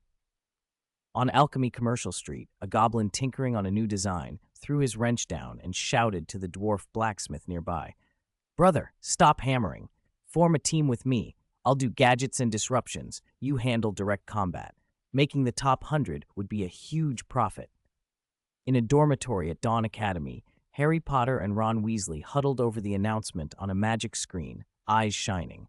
Harry, did you see this? The champion gets personal guidance from the Divine Lord. Ron was flushed with excitement. We have to enter. We need to show we're not just little followers of Jason. Exactly. Harry clenched his fists, his face alight with determination. This is our chance, Ron, to prove to Jason and everyone else how we've grown. Word of the competition spread quickly through the magic net to the old world. In Nocturne Alley, a down-on-his-luck wizard packing dark arts wares felt his communicator buzz. He read the announcement. His expression shifted from sullen to surprised to excited. He shoved the seller aside and ran for the teleport point to the floating city without looking back. Dark arts? Forget it. I'm chasing the Arcane.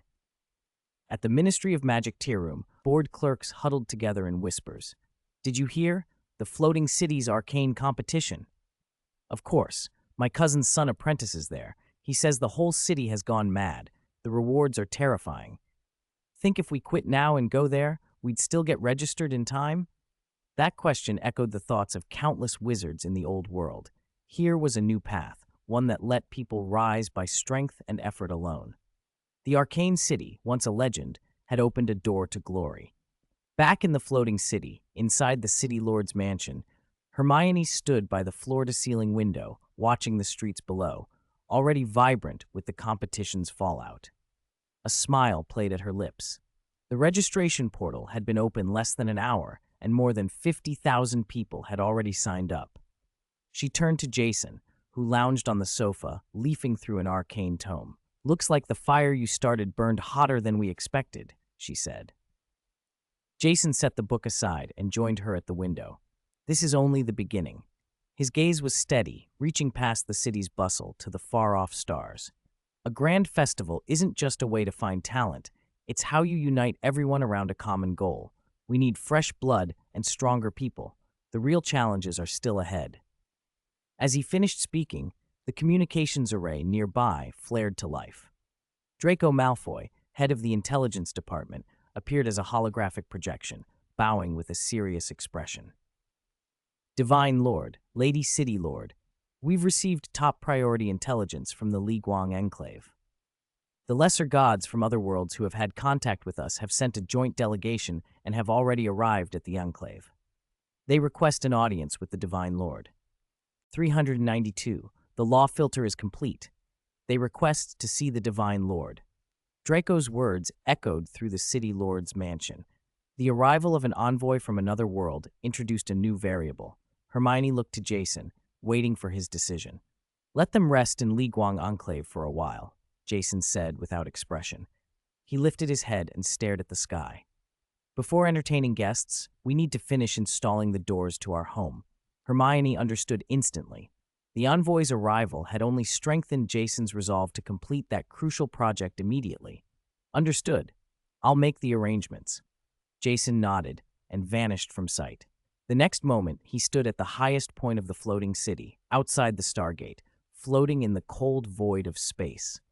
The massive gate hovered there, a faint blue light humming from its frame. In front of it, a colossal spherical lattice, thousands of kilometers across, had been assembled, the half-finished, multi-dimensional law filter. Complex energy conduits ran across its surface, and George and Fred's alchemy team were making final adjustments. All personnel, evacuate the construction area immediately. Jason's voice entered the minds of every worker.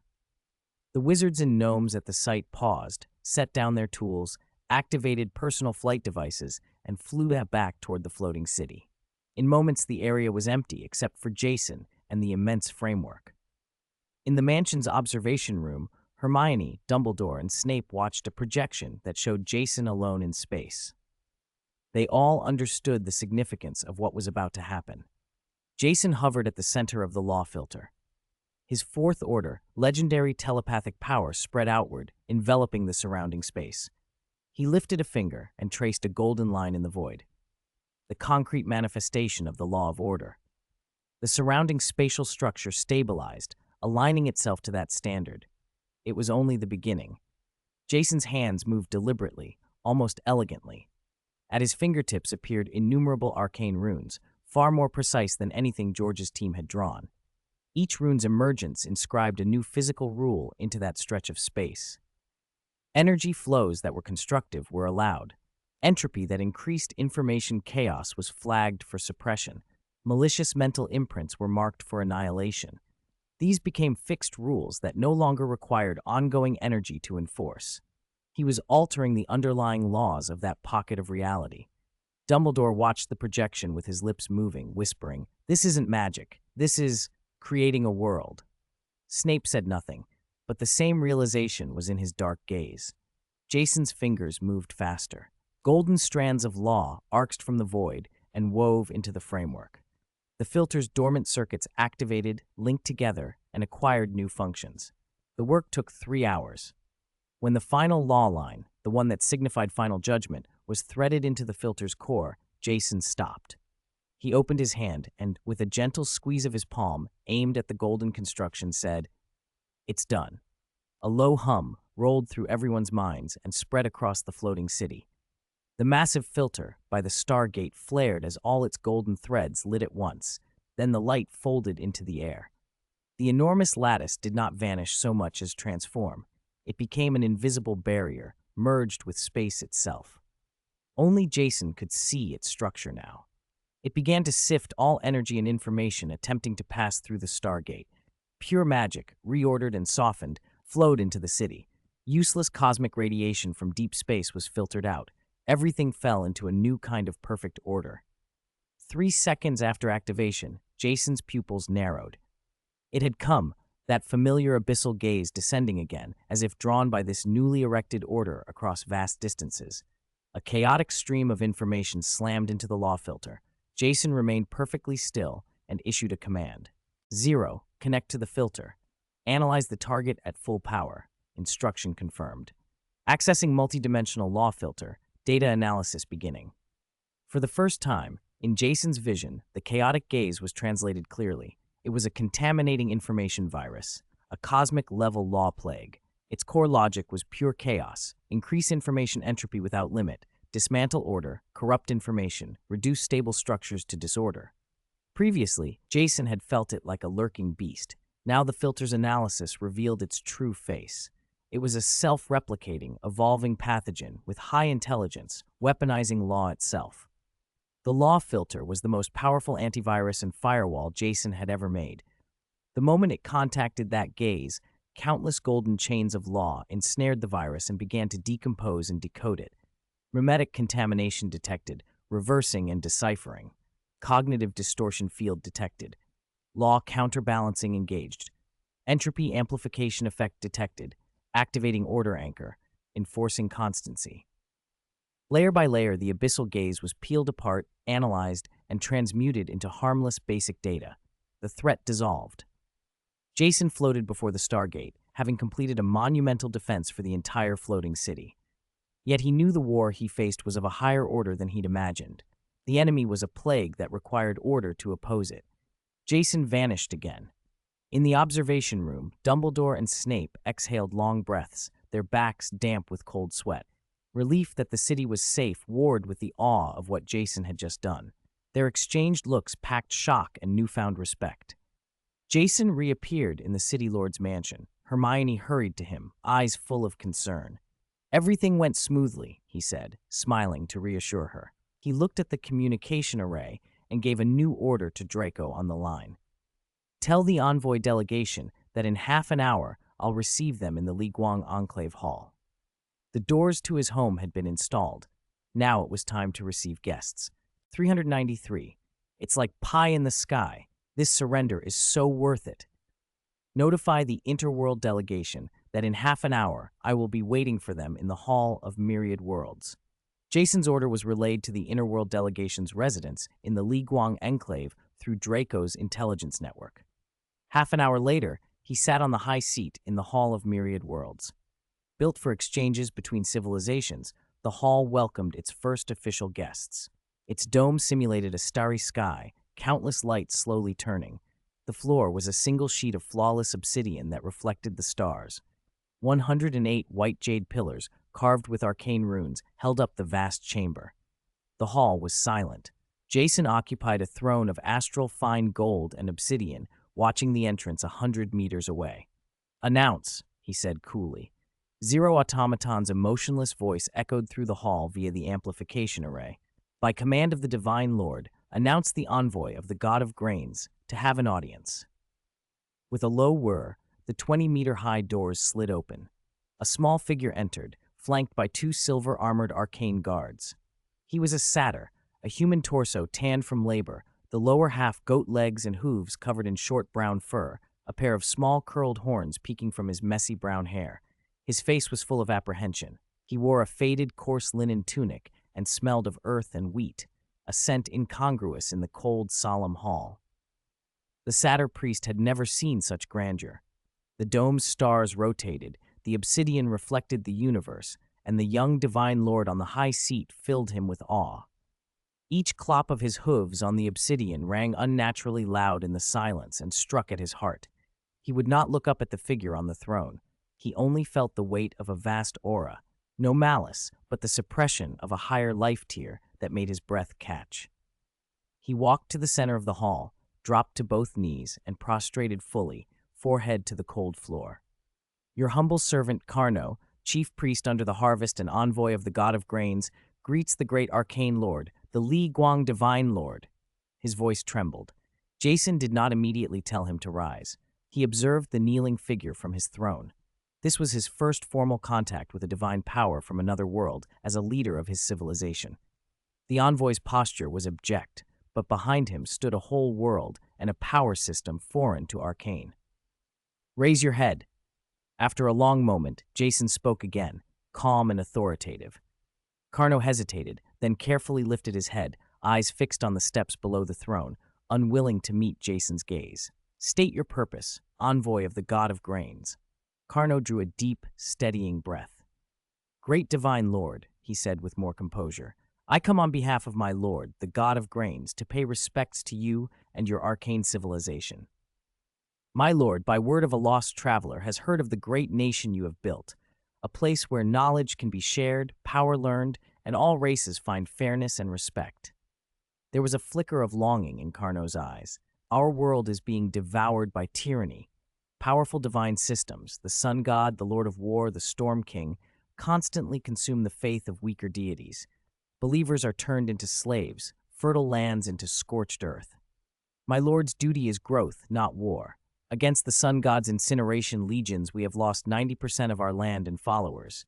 In at most 3 harvests, my lord's divine flame will be extinguished." Sorrow colored his voice. Jason listened without expression. This kind of natural selection among powers was familiar. What interested him was what the envoy could offer in return for protection. Carno understood that too. He lowered himself further and laid out his people's plea. "We come to surrender. We wish to integrate our entire race into your arcane civilization, to abandon our old methods of spreading faith, to relocate our divine realm to your territory, become your subjects, and receive protection. We want our people to learn arcane, to arm themselves with knowledge instead of only praying helplessly." He bowed his head to the ground again. "In return, my lord will open his divine domain and millennia of accumulated knowledge to you. All agricultural resources in the divine domain, including unique magic plant seeds we have cultivated over centuries, will be offered to you. In addition, my lord will share an ancient secret of our pantheon, records of core divine duty weaknesses of many powerful deities, and a safe star route leading to the tomb of the ancient gods." The offer was sincere and absolute. Everything was on the table. Such intelligence and agricultural resources would be strategically valuable to any expansion-minded civilization. But Jason's attention had shifted elsewhere. While Carno spoke, Jason's mental power, now Tier 4 Intermediate, had swept through the satyr. Body, energy circuits, soul strength. The data showed a weak being, not even comparable to a Tier 1 Arcanist. Yet in a deeper reading of law imprints, Jason detected something unusual.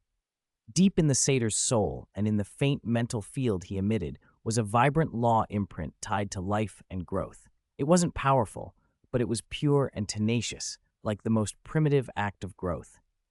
Jason's mind jumped to 2 things: the plant seeds he had brought back from the Muggle world, and Professor Longbottom's Arcane Agriculture project. The law imprint on this envoy was more advanced and closer to the origin than either. This power could, from the foundational layer of laws, optimize and redefine the concept of growth itself. He understood immediately. A god of grains whose combat potency might not match a Tier 3 arcanist could nevertheless, in agriculture, be worth more than 10 gods of war. The floating city's greatest shortage was energy. The biological furnace's core energy came from high-yield magic plants produced by arcane agriculture. If the god of grains could supply technical support, the floating city's agricultural output could soar quickly. That would strengthen the biological furnace and vastly accelerate the city's energy reserves. The energy crisis triggered by opening the Sanctuary of Time could be solved. Interesting. A small curve touched the corner of Jason's mouth, hidden in the throne's shadow. He had meant only to test them, but he had not expected an offer that could resolve his civilization's fundamental energy problem. Carno knelt, breathing light and tense, waiting for a reply, unsure whether this inscrutable arcane lord would accept them. The hall held its breath. Just as Carno's hope ebbed, a new tone came from the throne. This time Jason's voice carried genuine interest. "Raise your head, Priest Carno." Carno looked up in bewilderment. The Divine Lord leaned forward, emerging from the darkness. For the first time, his eyes focused sharply. "I am very interested in those magic plant seeds you mentioned," Jason said. "Before we discuss protection and surrender, tell me one detail." He fixed Carno with his gaze. "After being blessed by divine magic, how many ears can a single stalk of your highest-yielding grain produce?" 394. The Sun God's Cage. How many ears can your highest-yielding divinely blessed grain produce per stalk? Jason's question sounded unexpectedly mundane, but it hit the mark. Carno froze for a heartbeat. He had not expected such a powerful being to care about such detailed farming data. This, however, was his element. He swallowed his surprise and answered with pride. "Reporting to the Divine Lord, under our Lord's blessing, an improved stalk of 9-eared golden wheat consistently yields 9 ears. Each ear is as long as an adult satyr's forearm, with plump kernels brimming with life energy." 9 ears. Jason's knuckles tapped the throne's armrest in a steady rhythm. Those 2 words represented enough surplus energy to alter the floating city's entire system. His expression remained unreadable, but Carno felt the pressure around his soul ease. He had taken a risk, and it seemed to have paid off. "Your god is even more interesting than you described," Jason said. He rose from the throne and flicked his hand casually at the empty hall. The surrounding chambers and the starry dome above them fractured like glass and winked out. In the next instant, they were in a small, private chamber. A black round table sat in the center. Beyond the window, a genuine-looking starfield stretched into infinity. "Now we can discuss details," Jason gestured to the table. Carno, still awed by the teleportation, lowered himself carefully onto the edge of the chair. He knew the fate of his people might hinge on what he did next. To win this patron's protection, he would have to lay his final card on the table. "Great Divine Lord," Carno said, drawing a deep breath to steady his voice, "before we discuss agricultural resources, allow me to offer intelligence that may interest you even more." "This intelligence does not speak of gods," he added, "but of something every being who pursues power should fear." Jason raised an eyebrow and signaled him to continue. "You must have felt it already, haven't you? That chaotic, malignant gaze from the depths of the void." Carno spoke the name cautiously, as if it were a taboo. Jason's eyes narrowed. Carno took heart from the reaction. He had gambled well. In our ancient texts, that gaze has a name, the Extinction Star Plague. He let the words hang between them. It is neither life nor power. The ancients call it a plague that sweeps across the cosmos, targeting law and order. Its aim is to return everything to chaos and nothingness. Jason's mind had already sifted much through his law filter. What Carno said matched his analysis. He leaned forward. "My world was affected by the Extinction Star Plague," Carno went on, face drawn, "and the greatest victim there was the Sun God." Jason was surprised. "The Sun God?" "In my world, the Sun God was the embodiment of order and light, one of the oldest and most powerful deities. But a few thousand years ago, disaster struck. One of his most fertile divine kingdoms was corrupted by the Extinction Star Plague. At first, Followers went mad and slaughtered one another. Twisted, fleshy plants overran the land. Eventually, even the kingdom's laws unraveled. Light stopped bringing warmth and healing and began to sear the soul. The sun god was furious. He led his strongest angelic legions to purify that land with sun god fire, but he failed. Carno's voice shook. The divine fire did not cleanse the corruption. It fed it. The plague grew stronger. It even began to eat away at the sun god's own divine body through the bond of faith. When all remedies failed, that great god made a desperate choice. He sacrificed half his divine authority and bound that ruined kingdom as a price, pouring out half his power to create an eternal prison of light. He sealed the corrupted land and the abominations within into that prison and cast it to the far side of the world. Afterward, the sun god's authority was broken. He lost the warmth and healing of his name and retained only scorching judgment. His temperament hardened. He became obsessed with pure light and intolerant of any shadow or impurity. He had to keep that permanent wound suppressed, and the method he used to contain it shaped him into what we see now. Silence fell in the private chamber. The intelligence made Jason's mind click into place. Threads from many earlier mysteries snapped together. The arrogant sun god was not simply a tyrant. He was a wounded victor, a god who had sacrificed his people and land in a losing struggle against a law plague. His rage and unyielding response had only fed the corruption. That failure illustrated in stark terms the danger of responding to the plague with raw offensive force. Jason felt something like pity, and more importantly, calm. The sun god had become a subject to be studied, analyzed, and potentially exploited. That sealed prison of light, an ancient, corrupted land quarantined for millennia, was an invaluable laboratory for studying the abyss and the extinction star plague. "Your intelligence is extremely valuable," Jason said finally, his regard for Carno visible now. Carno felt his shoulders sag with relief. His gamble had succeeded. "I accept your allegiance," Jason declared. "The floating city will grant you an agricultural enclave. I will order access to first-tier magical knowledge for your people to help them learn to strengthen themselves." Carno was so moved he nearly knelt. "In exchange," Jason continued, his tone sharpening, "I need one more thing from you besides agricultural technology.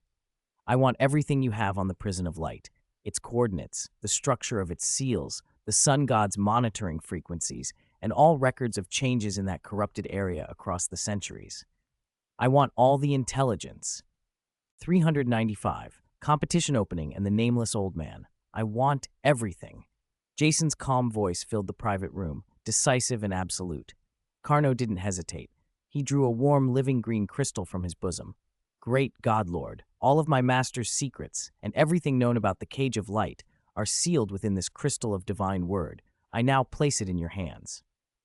Jason reached out. The crystal flew silently into his palm. A sweep of his mind confirmed the truth and the breadth of the knowledge contained within. "Very good." He stood.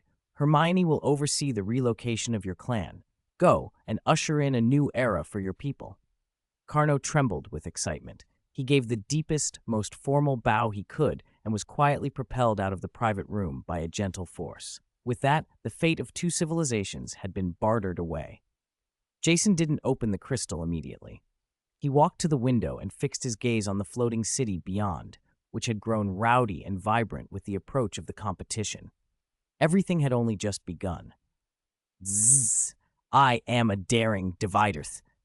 Time passed. Carried on the collective thrill of the city's inhabitants, a month flew by. The opening day of the all-people Arcane competition arrived. On that morning, work everywhere in the floating city stopped. Dawn Square, the expanded central plaza that could hold millions, was packed shoulder to shoulder. Wizards, elves, dwarves, goblins, and even dozens of alien delegations permitted to attend, a sea of faces, had come, every one of them alight with expectation. Above the square, hundreds of enormous magic light screens hovered, ready to broadcast the spectacle from every angle.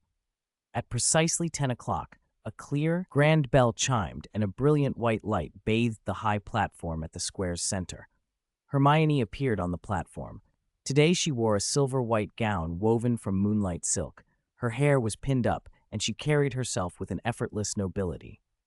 As acting city lord of the floating city and chief organizer of the competition, every eye was on her. The roar of millions fell away the moment she stepped into the light. Today, we stand here. Hermione's voice, amplified by the sound array, reached every corner of the square, clear, strong, confident. We stand in this city called Dawn Light, a miracle forged by knowledge and courage. In the past, birth, blood, and family dictated how far we could go, but today that ends. Here, there are no born nobles, only scholars who seek truth. Here, there are no insurmountable barriers, only ladders to greater strength. This competition is your stage. Use your wisdom, your skill, your understanding of the arcane to win the glory you deserve. Her tone rose, inflaming the crowd. Now I declare, the first all-people arcane competition is officially open. Boom! A sound like collapsing mountains and a rising tsunami of cheers swept upward, threatening to shake the floating city. Magical fireworks exploded into dragons, phoenixes, and brilliant runes that filled the sky, driving the opening ceremony to its peak. High above, in an observation room, Jason stood between Dumbledore and Snape, looking down on the carnival. "A grand beginning," Dumbledore murmured, stroking his beard, his eyes bright. "She already has the bearing of a leader." Snape said nothing, but a rare glint of approval softened his usual sharpness. Jason only smiled, watching the radiant figure on the screen. That was his girl. A daring divider. After the ceremony, the preliminaries began. The Zero Automaton's emotionless electronic voice echoed throughout the city. Preliminary Round 1, 1v1 elimination matches commencing. Random pairings in progress. Mirror combat arenas being generated. All participants prepare for teleportation. At those words, hundreds of thousands of registered contestants were wrapped in streaks of blue data light and vanished. The next instant they reappeared across tens of thousands of virtual arenas, and duels erupted. The magic light screens switched rapidly, showing fierce clashes. In Arena 4, Harry Potter faced an experienced mercenary. "Kid, you can still surrender," the mercenary sneered. Harry said nothing. He raised his wand. A condensed white bolt of lightning, as thick as an arm, shot like a spear 100 meters across. Lightning strike. The mercenary's smile froze. He had no time to raise a shield before the bolt struck, and he turned into motes of light with a scream. The match ended. In a muddy arena, 1522, Ron Weasley's opponent was a nimble ranger who used the terrain to dart and flank. Ron avoided a head-on fight. He repeatedly pointed his wand at the ground. Earth Spike Barrage, a series of sharp earthen spires, burst from the muck at tricky angles, squeezing the ranger's movement space. Eventually, the ranger slipped off the platform, and Ron won. In a double match, the Weasley twins were making fools of their opponents. "Behold my latest invention, the screaming dandelion that auto-tracks heat signatures." Fred tossed a handful of seeds. "Combine that with my potent itching powder smoke bomb. Perfect." George chimed in. Their rivals sneezed and scratched as the devices did their work, then were ejected from the arena by a perfectly timed retracting fist. Most battles ended quickly, brutal displays of genius and power that thrilled the audience. But in an unremarkable corner arena, 3C1, a strange, seemingly one-sided duel was playing out differently. One combatant was a brash young Auror in his 20s. His robes were new, his wand studded with fresh enchantments. He looked every bit the Ministry's rising star. His opponent was the opposite, a gaunt old man with white hair and a faded, threadbare Ministry uniform. "Old man, what era are you in? Still wearing those antiques," the young Auror said, full of contempt. "Stand aside. Go out so this match is dignified." The old man didn't answer. He simply looked at him, calm, fingers wrapped around a wand that bore decades of use. The duel began. The young Auror opened with a barrage. Flames, frost, curses, all blazing toward the old man. But oddly, the old man did not move his feet. He merely raised his hand and poked with basic mage hand maneuvers, spells even apprentices knew, assembled an invisible, intricate field of force before him. A whistling fireball, half a meter from his chest, was nudged aside by an unseen hand, grazing his robe. An ice spear, aimed at his face, was gently steered and embedded in the arena wall. A vicious impediment jinx was plucked and deflected mid-flight, dissolving silently. The old man's motions were almost trivial, yet each was devastatingly precise. He seemed to trace the energy paths and weak points of every spell, applying the minimum necessary force for the maximum effect. Damn it, will you just dodge? The young Auror snapped, frustrated. He drew a breath and unleashed his signature move. Taste this. Bouncing bullet jinx. A black sphere of magic hurtled from his wand, designed to ricochet unpredictably off the arena wall in a lethal series of rebounds. Just as the orb struck the wall, the old man, still standing in place, applied the tiniest, almost imperceptible twist with Mage Hand to the orb's rear. The sphere hit the wall and bounced, but its trajectory shifted ever so slightly from what the Auror had calculated. It didn't rebound as expected. Instead, it returned on a strange angle and struck the Auror in the back before he could react. Pfft! The young man's body stiffened. He stared in disbelief as his own spell hit him and his form dissolved into motes of light. Victory. The old man lowered his wand slowly. He did nothing more, only smoothed his collar as if he had just straightened it after an ordinary task. Unbeknownst to them, a broadcasting magic eye on routine patrol had recorded the entire bizarre duel from start to finish. 396, Master of the Mage's Hand. The recording of that duel, together with arena log number 33081, had been uploaded by the broadcast magic eye to the Zero Automaton's central archive. Its processing core finished evaluating the match in an instant, and the result far exceeded the automaton's usual thresholds. In the observation room on the top floor of the floating city, 3 figures watched the report with fixed attention. Beyond the floor-to-ceiling windows, the Dawn Plaza thrummed with voices and a sea of light screens. Jason, Dumbledore, and Snape sat in silence when a highlighted notification quietly flashed on each of their private displays. High potential duel detected, number 33081, rating A+, recommended for highest authority review. A+? Snape's eyebrow twitched. A greasy strand of black hair fell over his brow. The Zero Automaton doesn't hand those out lightly. Who fought in this one to merit such a fuss? His voice was acid-tinged as always. Dumbledore's pale blue eyes lit with a hint of interest. If Zero forwarded it straight to us, there must be something unusual. Let us have a look, Severus. There may be a surprise. Jason nodded but remained silent. He issued a command, and the video began to play on all 3 screens. The match opened on a somewhat shabby arena. A brash young Auror's taunt echoed across the footage. Foolish arrogance, Snape muttered, lips curling.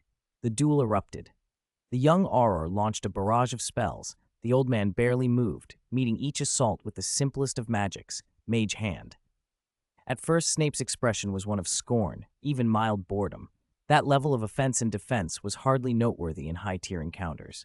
But as the clip continued and the old man, over a dozen times in succession, precisely parried, pulled, and redirected incoming spells using only slight, almost imperceptible motions, Snape's face shifted.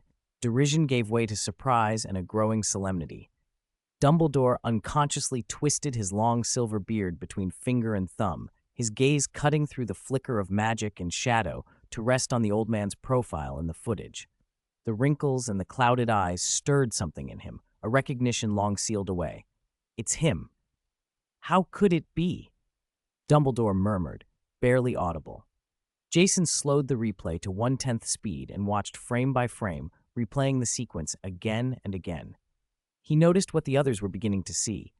Each time the old man cast Mage Hand, the spell's trajectory aligned with the path of least magical expenditure through space. It wasn't a calculation made in the head. It was an intuition so ingrained it felt automatic. Tiny adjustments, minute twists, enough to alter the rebound or the deflection just so, redirecting energy with a surgical economy. This was not raw power.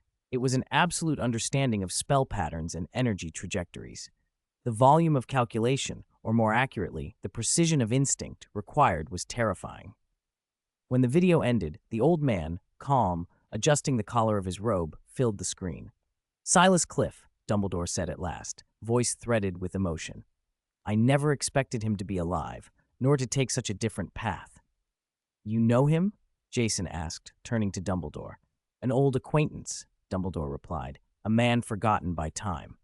He spoke slowly. "He once worked in the Department of Mysteries at the Ministry, a contemporary of mine. Silas's magical output was exceptionally low, borderline squib.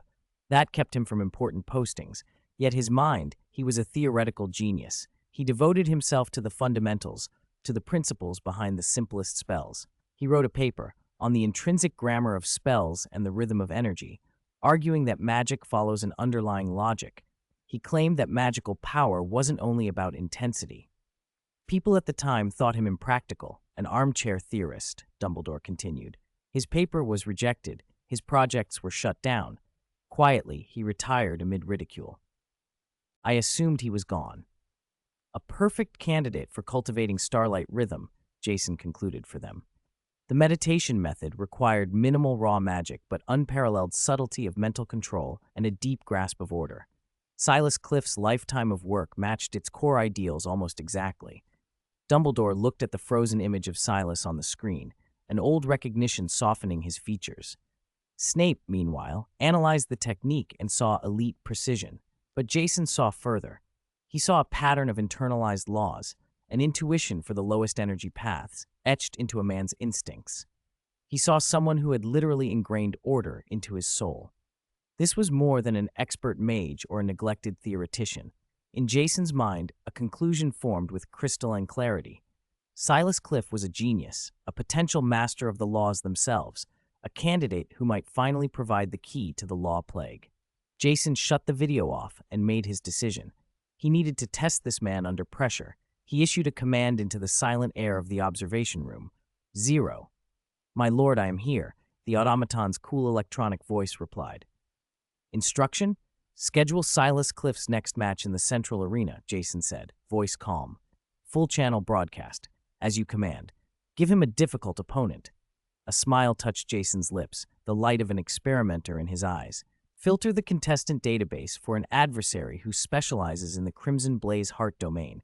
At minimum, a Tier 3 Archmage. I want the most violent, most chaotic flames we have. 0 acknowledged. Jason's expression sharpened. I want to see whether the order he follows can maintain its elegance amid the most unruly fury. 397. Fire and Star Trak's Zero automaton was efficient. 5 minutes later, the light screen in the central arena updated with the next match information. Elimination round match 134. Contestants, Silas Cliff for Arcanist vs Loki Field, 3rd tier Archmage. As soon as the names appeared, Dawn Plaza and every wizard watching the live feed stirred. Loki Field was a household name among the new generation, heir to the Field family, wildly talented, and a master of the aggressive Crimson Ash Heart territory. He had become a 3rd tier Archmage at 25 and was widely expected to win the competition. By contrast, most people had never heard of Silas Cliff. 1st tier against 3rd tier? Did Zero Automaton make a mistake? Someone muttered. This isn't fair. The level gap is huge. Who's this old man Cliff? He won't last 30 seconds. This is basically a massacre. Voices buzzed through the crowd. Even the 2 former Aurors in the commentary booth looked perplexed. Well, friends, we have a very unusual matchup, commentator A said, trying to keep things light. Maybe Mr. Cliff has a trick up his sleeve. Let's wait and see. Tricks won't matter against overwhelming power, commentator B replied bluntly. Under the watchful eyes of millions, 2 columns of teleportation light descended to either side of the arena. Loki Field appeared first, draped in a red robe embroidered with flame patterns. He didn't bother to look at his opponent. He turned to the stands and drank in the cheers. On the other side stood Silas Cliff in his faded, worn uniform. Thin and unassuming, he gripped an old wand and waited. Match start, Zero Automaton's electronic voice announced. Loki moved instantly. No probing, he struck straight away. He raised his wand, and a torrent of arcane energy burst forth. Turn to ash in my heart territory. Crimson Ash Heart territory, 2nd arcane, Flamestorm. The arena's ground heated rapidly, and the air warped. Fire elements swarmed, forming a tidal wall of flame that surged toward Cliff. It was a sweeping area attack, leaving nowhere to dodge. A collective gasp ran through the audience. Many witches closed their eyes, unable to watch. Cliff stood in the center of the oncoming inferno without the slightest flinch. He made a few quiet gestures that most people assumed were useless. His wand tapped once. A mage hand slipped into the airflow in front of the flamestorm and created a small reverse vortex. He tapped again. A levitation charm lifted dust and gravel from the arena floor, shaping a thin wall of grit that met the tidal blaze. Then, with barely any arcane output, he conjured a series of small, nearly transparent palm-sized shields that hovered before him. The flame storm struck. The tiny vortex didn't stop the fire wave, but it disturbed its structure at the front. The dust wall ignited from the heat, producing a secondary explosion whose shockwave disrupted and consumed part of the fire wave's force. When the flames finally reached Cliff, they hit those delicate shields at the weakest nodes of the entire spell. Cliff moved. 1 step, 2 steps. He walked through the burning arena as if across a cool promenade. Every motion was exact. Each mage hand intervention stalled a gathering of arcane energy a step early. Every levitation charm stirred precisely the right amount of sand and stone. Each tiny shield materialized at the critical point of impact. The raging flames bent, collided, and ultimately extinguished themselves a short distance in front of him, collapsing into hot air. Silence fell over the commentary booth. Millions watched in shocked silence. No one spoke as the unassuming old man continued walking, unburned, through a sea of fire that could not touch him. What is this? Commentator A's voice came out dry and confused. His arcane expenditure. It's almost 0. He's using Loki's power against him. Commentator B's voice shook. In the arena, Loki's face drained of color. He would not accept it. Impossible. He pushed his arcane energy harder. The flame storm intensified, becoming living shapes of fire, snaking tendrils, roaring lions, assaulting Cliff from all sides. It made no difference. Cliff's steps remained light. His mage hand always preempted Loki's gathers. His levitation charm stirred sand at the perfect moment.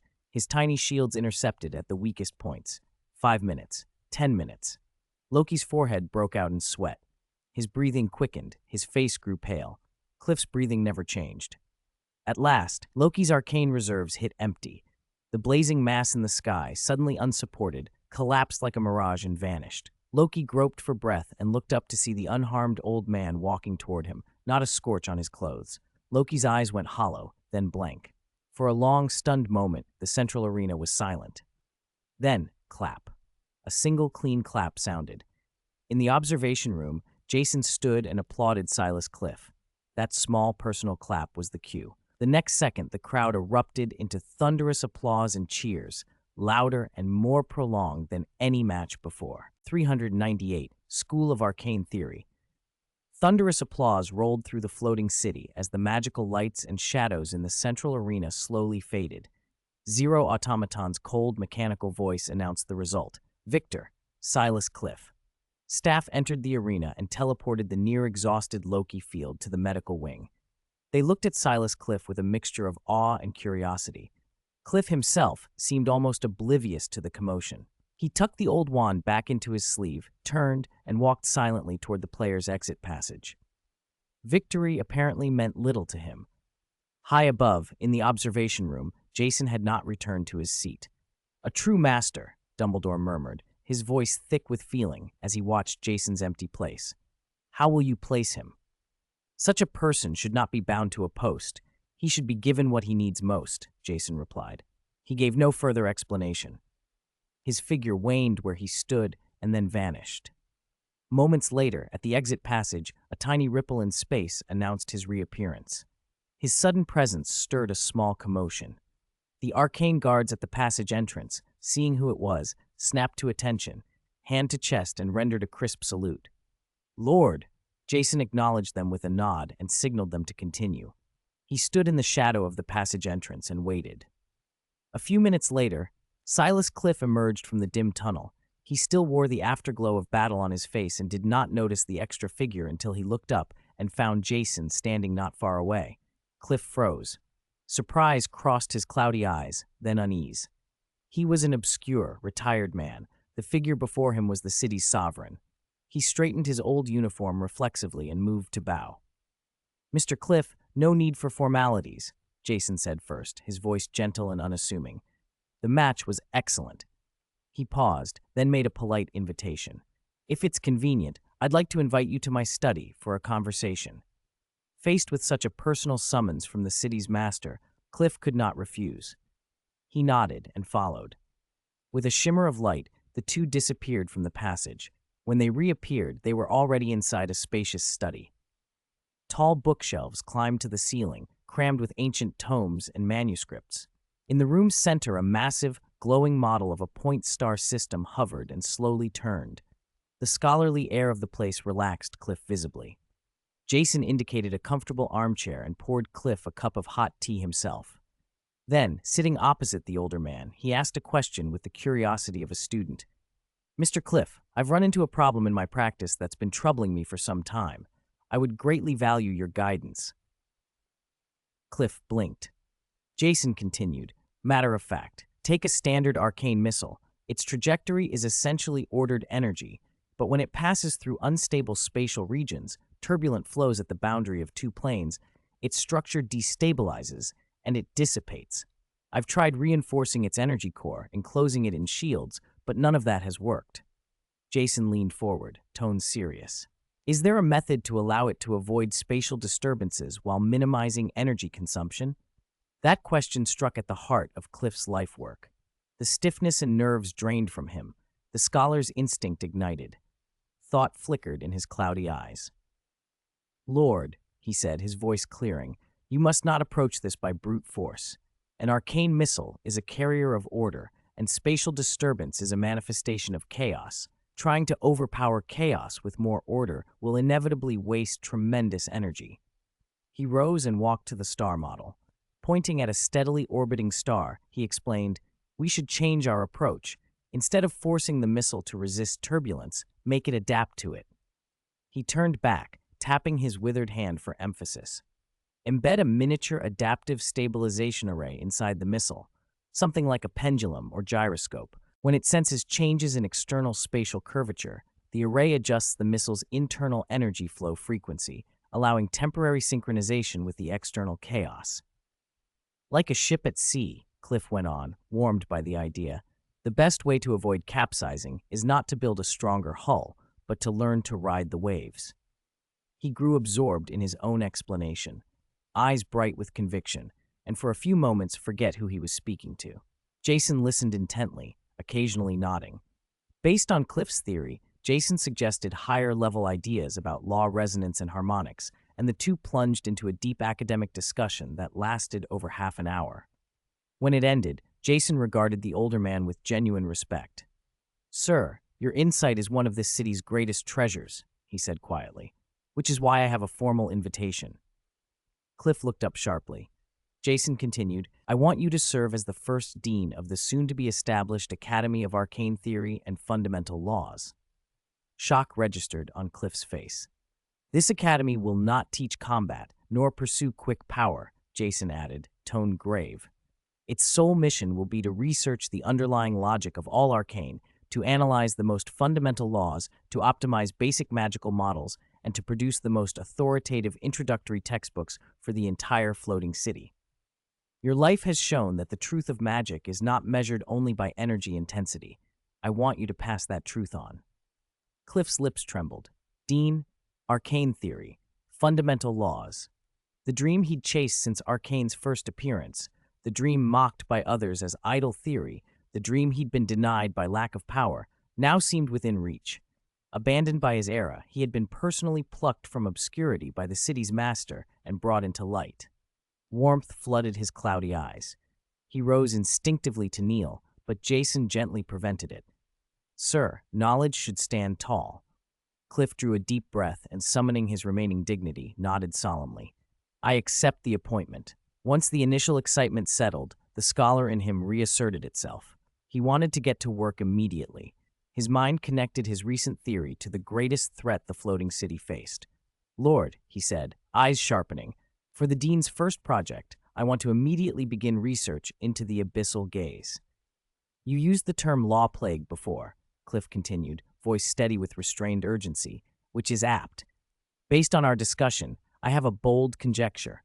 The law plague characteristics of the abyssal gaze, could their essence be a forced, violent maximization of the information entropy of the current world order? In Jason's study, Mr. Clive's conjecture about information entropy had produced a breakthrough on the problem of the abyssal gaze. In the distant observation room, Snape stood alone before the light screen, replaying Clive's combat footage again and again.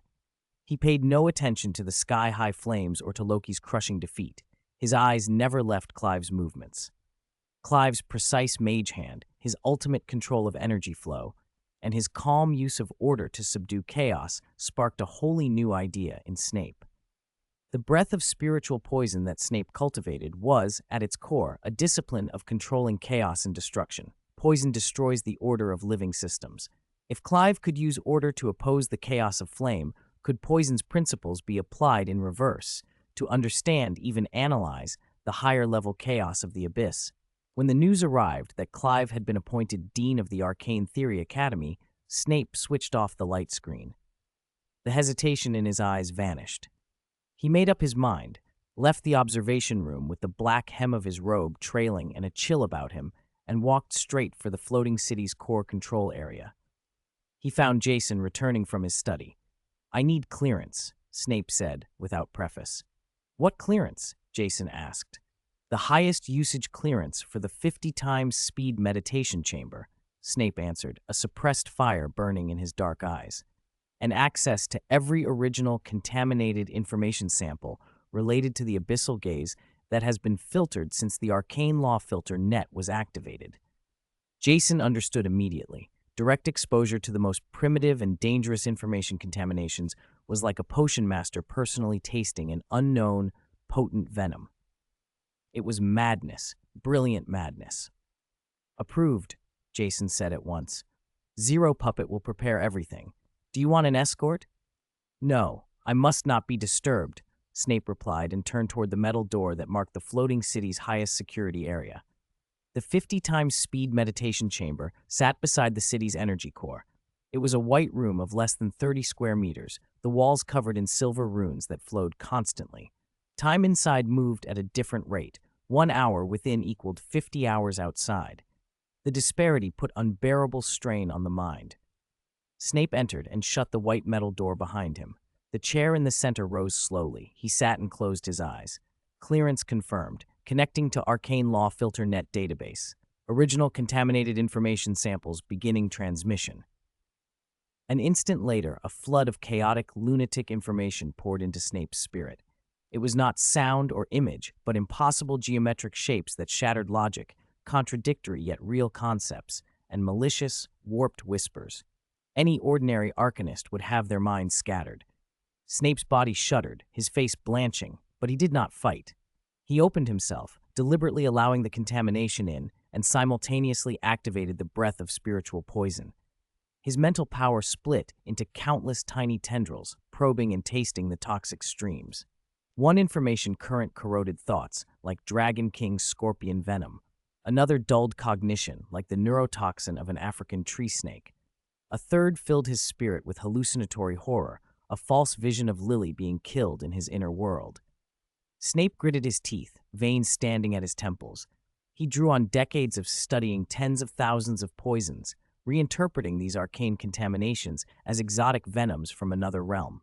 He began to analyze their toxicological structures, hunting for shared active ingredients. Time passed in a blur. On the monitoring room's light screen, Snape's life sign curve thrashed. The red mental load warning flashed. "Lord, the subject's mental load has reached 97.8% and is approaching the critical limit. Shall we force an interruption?" Zero Puppet warned. "Continue monitoring. Do not interrupt without my command," Jason answered, voice calm but hands clenched. Inside the chamber, Snape's inner world teetered on collapse as chaotic fragments gnawed at his consciousness. Then deep in the noise, he caught it, an extremely subtle but constant rune pattern at the core of the contaminations, the toxin matrix. He didn't try to obliterate it. He knew that was impossible. Instead, he marked it, as if adding a chromogenic agent to a colorless, odorless poison. Concentrating his mental power, he fused his magic with his new understanding of the breath of spiritual poison in a way he had never done before. A powerful pulse of magic erupted from him, centered on his being. At that moment, all the alarms in the monitoring room ceased. The energy indicator that measured rank leapt, shattering the second-tier Archmage limit and settling at third-tier Grand Archmage.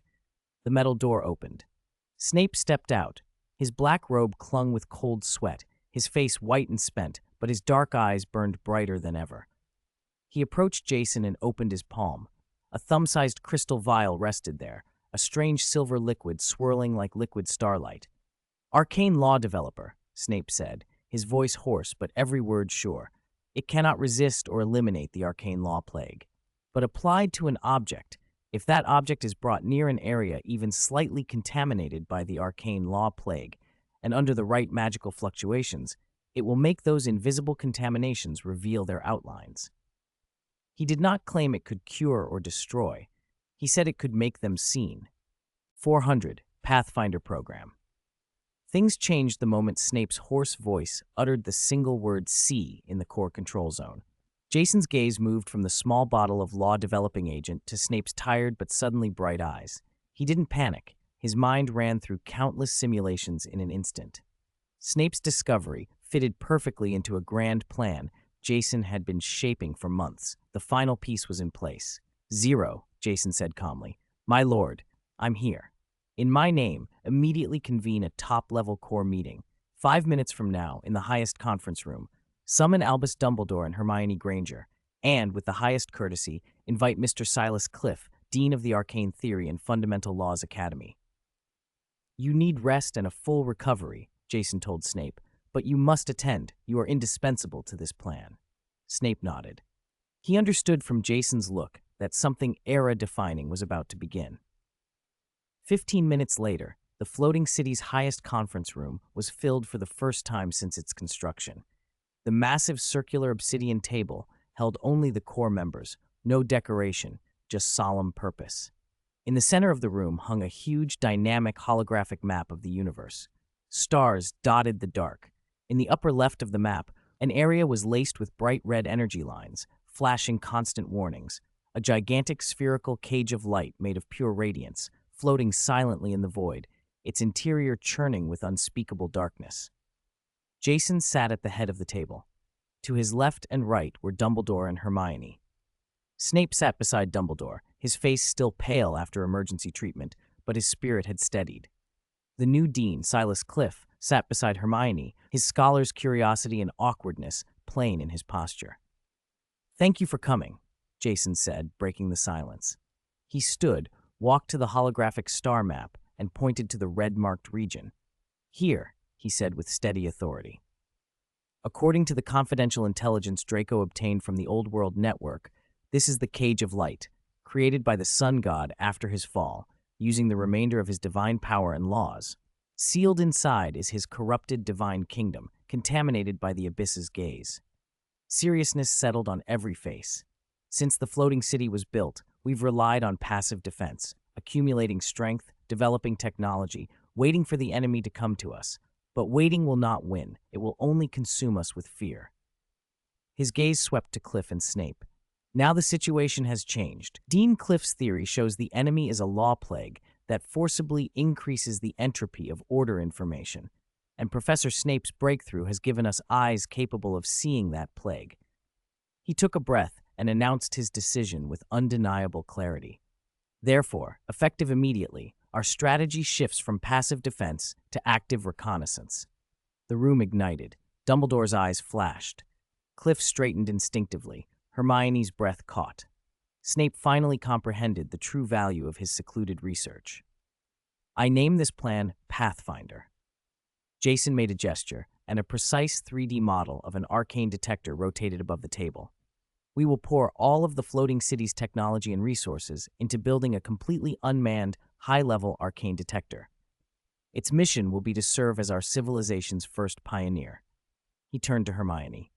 "Hermione, you will be chief engineer, lead the overall structural design, the miniaturization of the energy core, and the antimatter propulsion system for superluminal jumps." Hermione's eyes lit with resolve. She nodded, already pulling up dense streams of data on her personal terminal. "I accept." "Dean Cliff," Jason continued, "the detector's navigation and evasion systems require fundamental theoretical support. I need a set of law orbital models that can maintain structural stability with minimal energy consumption in an unknown law environment. We need it to glide through the most dangerous zones as smoothly as a ghost." Cliff's breathing quickened. His life's theories were about to be tested. "Leave it to me, my lord. My academy will design the most perfectly ordered trajectory." "Professor Snape," Jason said, looking at the potion master. These eyes need you to craft them. The detector's outer shell will be cast from memory alloy and personally enchanted by you, integrating the properties of the law-developing agent. It will become our most sensitive, extended sensory nerve. A faint curl touched Snape's lips. My pleasure, he replied, and all long-range ultra-distance control will be handled by Zero Puppet to ensure foolproof operation. Jason pointed again to the map, to that forbidden cage of light. Pathfinder's first voyage will target this location. Our objective is not to break into the cage. That would be like striking a rock with an egg. Instead, we will perform a high-speed flyby at sublight velocity from a safe distance calculated by Dean Cliff. In the few seconds of the flyby, the law-developing agent on the detector's outer shell will react violently to the interaction between the law plague and the cage of light. Zero Puppet will record all reaction data and transmit it back to the floating city. We will obtain the first three-dimensional image in history of the law plague-contaminated area. We'll see its outline, its density distribution, and how it erodes the last seal left by a true god. Silence hung as everyone processed the plan. Dumbledore rose slowly, stroked his silver beard, and peered over his half-moon spectacles with approval. Waiting in the dark only leads to being swallowed by the dark. To seek light, even if the path is dangerous, is the only way to survive. I agree completely. I have no objections, Snape said. Theoretically sound, this is an excellent beginning. Mission accomplished, Cliff added. Hermione's eyes burned with determination. Jason stood, hands on the obsidian, and let his gaze sweep the room. The motion passes unanimously. From now on, Pathfinder is the floating city's highest priority. All top-level resources and elite talents will be fully dedicated to this project. The all-people Arcane competition in Dawn Plaza will continue, but its purpose will be expanded. Beyond being a grand celebration, it will serve to select the first reserves of talent for the era of interstellar exploration we are about to begin. Jason's look went through the dome toward the deep, starry sky. No one knew what intelligence the Pathfinder detector might bring back. Hope, or a truth that would breed even greater despair. But from this day forward, the magic city in the clouds turned its gaze away from merely guarding the land beneath it and truly faced the starry unknown, ready to seek answers among the dangers above.